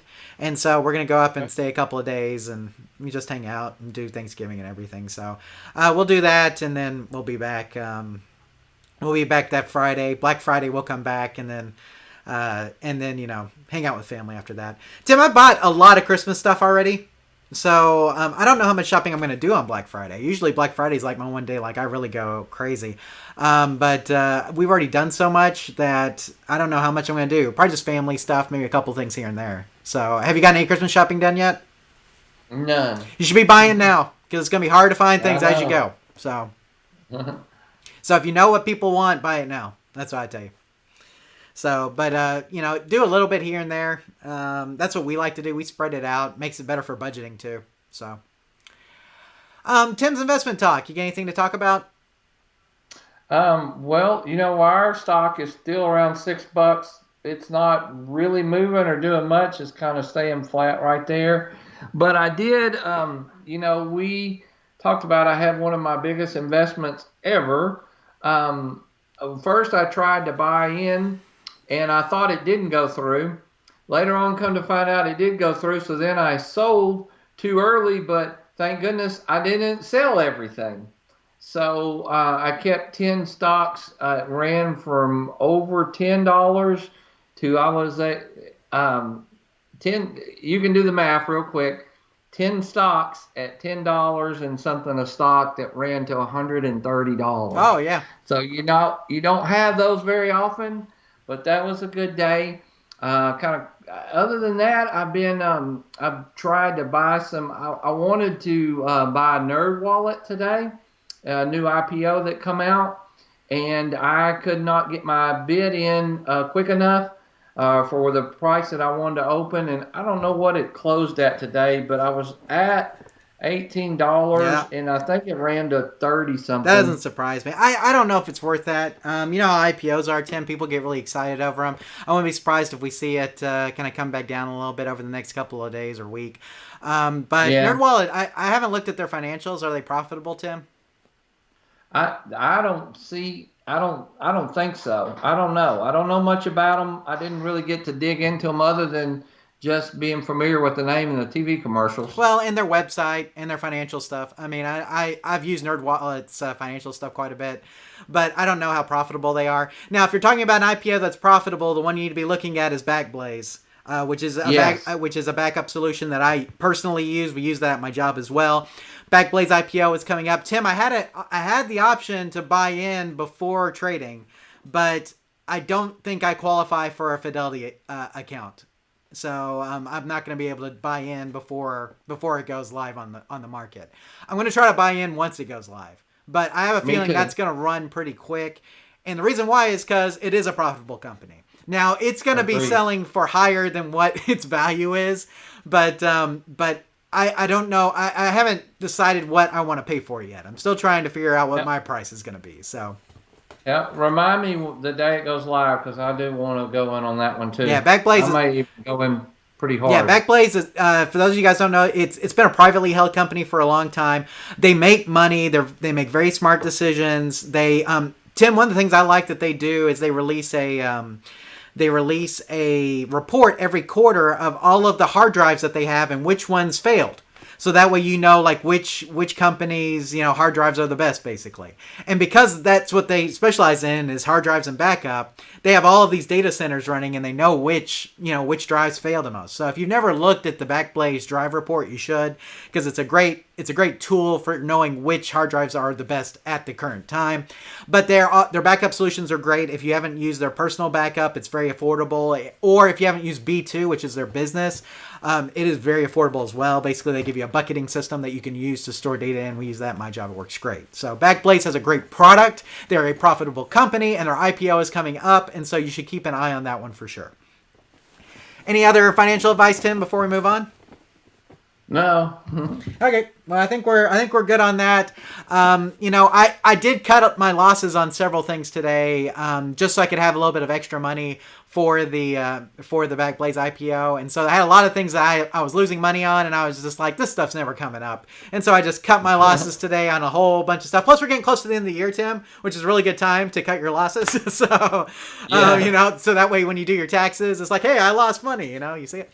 But I went ahead and cut my losses on a lot of things just to generate some revenue so that I could buy into the Backblaze IPO. And, hopefully we'll make a little bit of money on that one. So.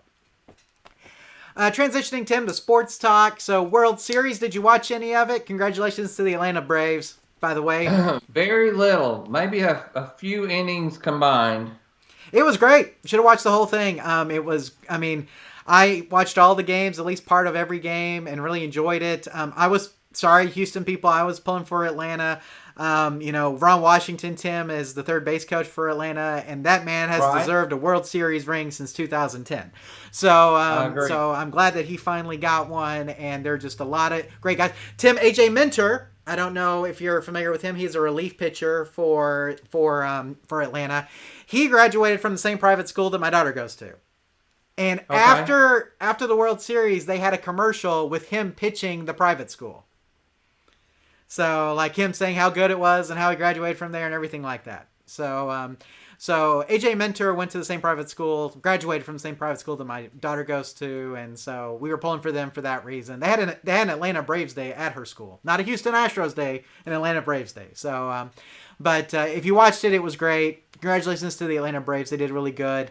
And sorry Houston couldn't get that World Series win, Tim, but it is what it is. So, we just talked about the Cowboy game, Tim, a game that I don't think anybody expected the Cowboys to win because Cooper Rush was starting, not Dak Prescott, and it turned out to be a really competitive game with the Cowboys pulling one out. So I didn't get to watch but the last end of it. You watched it all. Obviously, RC Outdoors watched it all. What did you think? What was your impressions of the game besides what you already told us?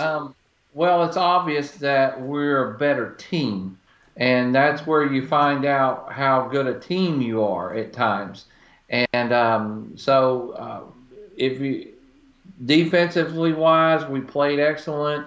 Cooper had a great game receiving. But just overall, in the attitude, it seemed different. It's like you just see Cowboys. Remember last year when Dak got hurt? It's just like we gave up, and you could tell that it wasn't that. It's kind of like my mind's drawing a blank. Parsons got NFL defensive player of the week for his performance, Jonathan. It was really good. But he was interviewed and they said, now that you have 8 games to go, he said, we have 11 games to go. Oh, there you go. And that to me says a lot about a team. When I didn't even catch it at first. And she said, excuse me, he said, we have 11 games to go or something. And so when he said that, I understood that is the mentality that you got to have to be a championship team.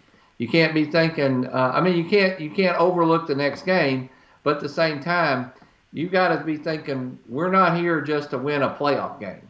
And so I'm really excited to see how they do the rest of the season, and especially getting Dak back. It won't hurt my feelings at all. Agreed. And Tim, as far as we know right now, he is slated to play this weekend. So we know he will be there. So as long as something else doesn't happen. So, and I haven't watched much football outside of that, Tim. I know the Cardinals are really good. That's about all I know. And I haven't really been keeping up with the rest of it. Is there any other NFL teams you've been keeping up with?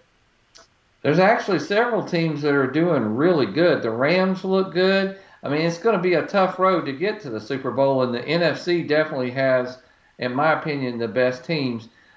Surprisingly, the Chiefs are not looking as good as they have, and are not just playing. But I sure wouldn't bet against them either. So we'll see. I definitely think the NFC is where the best teams are so far. Absolutely. And so, it like you said, it's not going to be easy. At least our division, I think, Tim, is pretty much locked up at this point. The Giants aren't doing anything. Washington's not doing anything.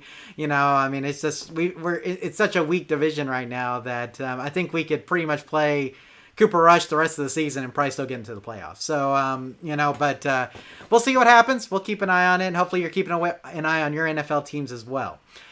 Tim, NBA, NHL are going on, and Tim, we follow the Stars and the Mavericks, and neither one of them is doing particularly well right now. Tim, you may know that the Dallas Mavericks have a new head coach, Jason Kidd. You may be familiar with him. He had a time here in Dallas for a long time, including a 2011 NBA championship. And so he's now the coach here, and so I think he's still trying to get his legs kind of underneath him with the new team. It's going to take some adjustments. I think they'll get there, but it's been really feast or famine lately as far as the basically the defense and the offensive side of the ball. So hopefully we'll see things happen a little bit more for them. Porzingis, I really want to see him get more involved with the offensive side of the ball, and we'll just see. I don't know. He's hurt. Supposedly he's hurt right now. I don't know if he's going to be coming back, but we'll see. And then NHL guys, hockey is great. If you haven't watched hockey, you should watch hockey. Golly, I love hockey. But the Dallas Stars are just doing okay right now, Tim. We'll continue to follow them. You never know what can happen, but not doing great right now. But I'm hopeful that we may be able to pull something out. Tim, we need to go to a hockey game this year. I think so. Go to the AAC. We'll check one out. I told my wife that's one of the only things I want for Christmas is a hockey sweater. So I'm going to try to get me a Star sweater to go along with it. But anyway.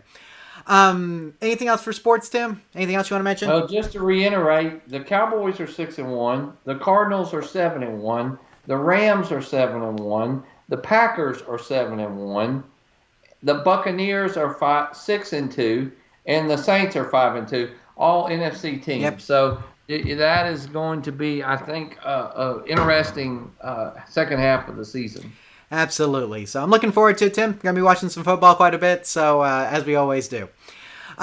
With that out of the way, Tim, we'll go to cord cutting talk. And Roku, for those of you guys who use Roku devices like I do, they're currently feuding with Google and YouTube. Okay, they had the YouTube TV app removed because they couldn't come to terms with YouTube. And now the YouTube app may be removed in December unless they can figure out some sort of deal. And so if you have a Roku device, you may prepare yourself for losing the YouTube app as well as the YouTube TV channel that we already have.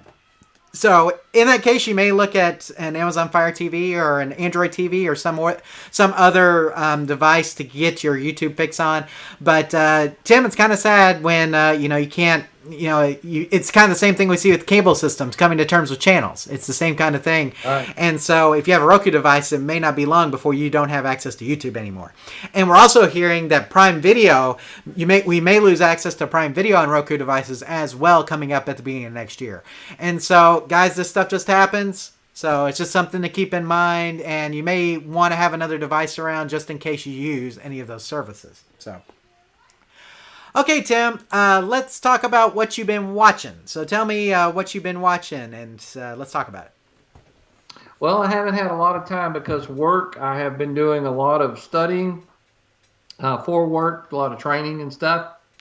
But in my downtime, I did manage to watch A Quiet Place 2. Have you ever seen the movie A Quiet Place? I have heard about it, but I have not watched it. It's Jim Krasinski, Emily Blunt, right?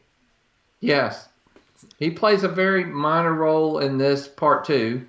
But anyway, if you like the first one, which it was kind of like one of those movies that we just thought one night we'd watch, and we liked it a lot more than we thought we would. I would say if you're not a horror fan, this is more along the scariness of like a M. Night Shyamalan kind of Signs or something. Not super gory. It's not that type of slasher film. So all a teenager and preteen could watch it, and be scared. So anyway, I did like Quiet Place 2, and definitely recommend it. Then I just get on these kicks where I just start watching a show, and I know it's kind of funny, but me and my wife, we love to watch Love It or List It. You ever watched this show on HGTV? I've watched it quite a bit. And okay. The funny thing is I like Love It or List It 2 better. I like the two people who do Love It or List It 2 better. But I think that I don't know if they've done any episodes of Love It or List It 2 in a while. But I like those people better than the people on the original. So that may be controversial. That's a controversial opinion, Tim. Okay. That's my Stephen A. Smith. Stephen A. Smith. Controversial opinion. And here's funny. Out of all the shows and stuff, I think that this could be one that we would actually consider being on sometime. I think we would love to have some things done to our house to decide one day, do we want to stay here with these things done and it be our dream home, or do we eventually want to sell our house because the prices are so high right now and going somewhere else. So anyway, just throwing that in there that we have been watching. For whatever reason, they've been playing a lot of episodes, and we just keep watching them one after another. And then I started watching a show. A friend of mine told me about Midnight Mass, which is on Netflix. Jonathan, have you familiar with the show, or have you seen anything about it yet? I have heard the name, but I have not watched it. Okay. It's a little different than I expected. It definitely is one of those shows that takes about 3 episodes to kind of get going. So much backstory. You got a lot of little backstories and stuff. But it's a kind of an interesting twist in show. And we both like what's the show we were watching with the angels and demons and stuff? Oh, Evil. Evil. If you liked Evil, you know my recommendation there. So you should try Midnight Mass. you may like it. It's kind of like almost too good to be true, though. You know, something is not right. Like maybe is this guy truly kind of a miracle worker, or is something else going on behind the scenes that you don't not quite revealed yet? And I haven't watched but a few episodes. Okay. Well, I'll have to look into it. I've got so much on my to watch list that's hard. It's hard right now to add more things in, but I will add it to the list and we'll see if I get around to it. Now I mentioned I watched Free Guy, Tim, and here's the thing: you need to watch Free Guy because it was freaking excellent. I was surprised how good it was. It surprised me. Okay. You can buy it right now from the Microsoft Movie Store for $10. Okay, so buy it. It's good. Oh, wow. Ryan Reynolds is fantastic in this. If you're a video game fan at all, you'll get a lot of the references. But here's the thing, Tim: the story's actually good. Which is something I didn't expect. I expected it to be a video game fan service movie, and it is. But the story is actually halfway decent. And so I got excited by that. I wanted to watch it all the way till the end, and we did. And it's very rare that I get to watch a movie all in one sitting. So Free Guy got the all-in-one sitting treatment, and it is very good. You need to watch it. And I can't say enough good things about it. If you're a video game fan at all, you need to watch it. So, Free Guy, pick it up on the Microsoft Movie Store or Windows Movie Store, whatever it is, for $10 right now on sale. Best $10 you ever spend. Let's talk about some TV shows. So, Dope Sick, Tim. Have you heard about Dope Sick?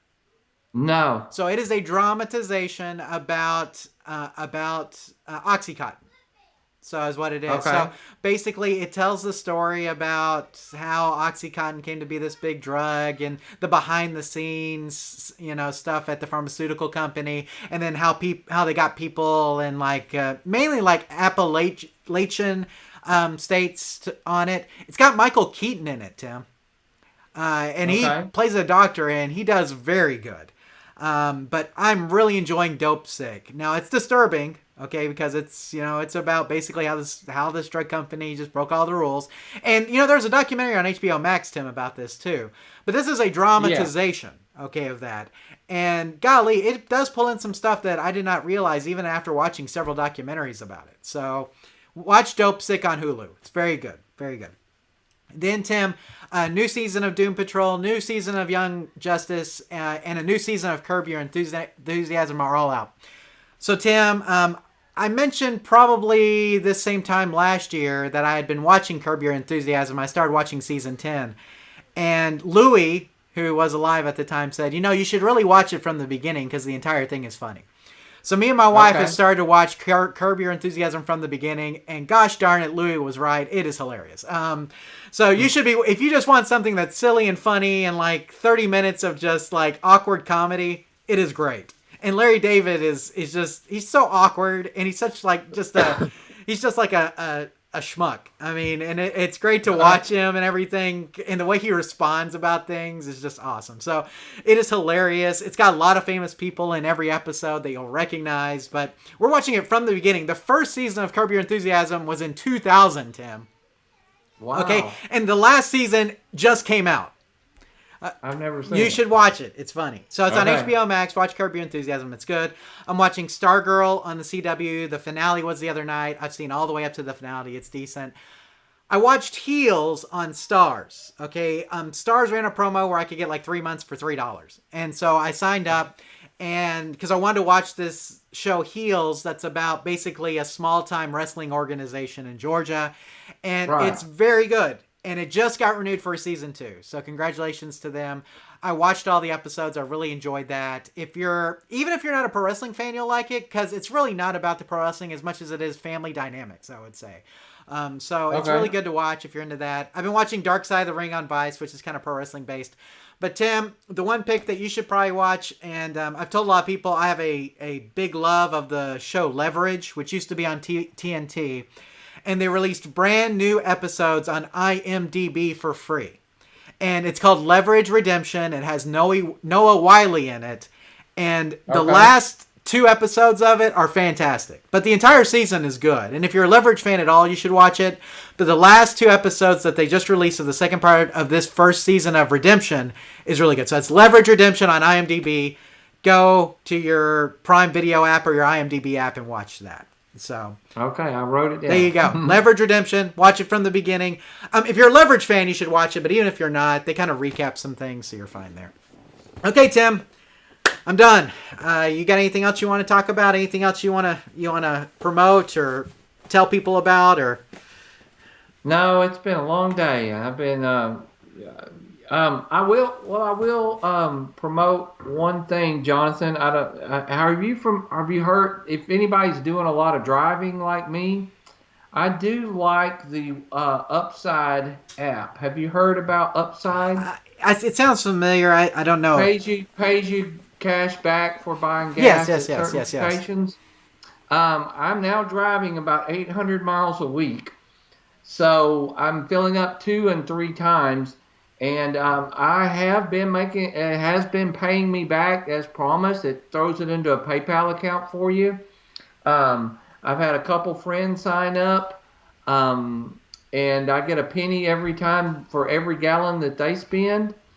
It actually will show you the best price on gas. Now, the best price on gas doesn't always give you the most back, but it'll also show you who's paying the most back.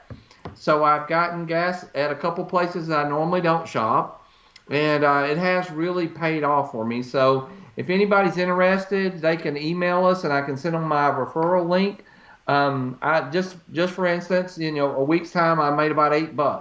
Well, that's a lot, really, in 10, 15 cents, 12, 9 cents, or whatever per gallon, plus some referrals. So if you do that every week, that's $30 a month for doing nothing. I mean, all you do is check in on the app. You don't even, the first time I had to take a picture of the receipt. From then on, it just lets me check in. You don't have to put your credit card info in, which is different than a lot of apps unless you want to. And you can, and it makes it even quicker to get in and out and get credit for your sale. So I don't know if anybody's familiar with that, but I do. I have been making a little bit of extra cash. I figure if nothing else, I'll take my wife to a nice dinner or something. I get an extra 100 in there or something, There you go. I haven't used that. I use we're Walmart Plus members, so we get 5 cents off gas at Walmart, and so that's usually where I end up filling up just because of that. So I don't know how long we're going to be Walmart Plus members, but also, as you could probably imagine, I'm looking for PS5s and Xboxes right now. I'm back in. Just when you think you're out, Tim, they suck you back. So, but just because it's going to be a tough holiday season. If you're looking for a PlayStation 5 or an Xbox Series X, start now. Don't wait. I don't know how many times you're going to get. The Walmart Plus members, you got to keep it through Black Friday. You heard about the deals you're going to get where you can actually shop 4 hours earlier than others. Yeah, they already had some of those the other day. I've got a lot of the stuff I bought over here, Tim. Right. Yeah, I mean, a bunch of toys and things for the kids, So, they had a lot of good deals just on Wednesday. And so Walmart Plus members got that. Tim, they had boxer briefs on sale. You could get 5 pair for $10. That's $2 a pair, and that's Hanes. Good quality stuff. Wow. So I'm just telling you. Walmart Plus is paying off for me right now. I'll probably keep it through the holidays, but then I'll quit. It's not enough of a benefit for me to keep it around all the time. So, but you do get your groceries delivered for free. You get 5 cents off gas, and you get early access to stuff. So, nice. So but it's $12.95 a month if you do it monthly, or $100 a year. I just signed up for the monthly, and I figure I'll do 2 months, and I'll be done. So, it just depends on what you want to do. But anyway, I think we're done, Tim. So, right. Good as always to spend some time chatting with you and our friends in the live chat, and hopefully everybody had a good time tonight. We look forward to seeing you guys on December 2nd for the Christmas show, and golly, Tim, it's hard to believe 2021's almost over. It's Christmas. Yeah. And it's almost Christmas. So, before you know it, it'll be here. But anyway, guys, we hope that y'all take care. We hope y'all have a good night. Have a good Thanksgiving with your family. Watch that 8-Bit Christmas, guys. We're going to talk about that next month. And we'll see you soon. Take care, everybody. Bye. Peace out. All that good stuff. Goodbye. Bye.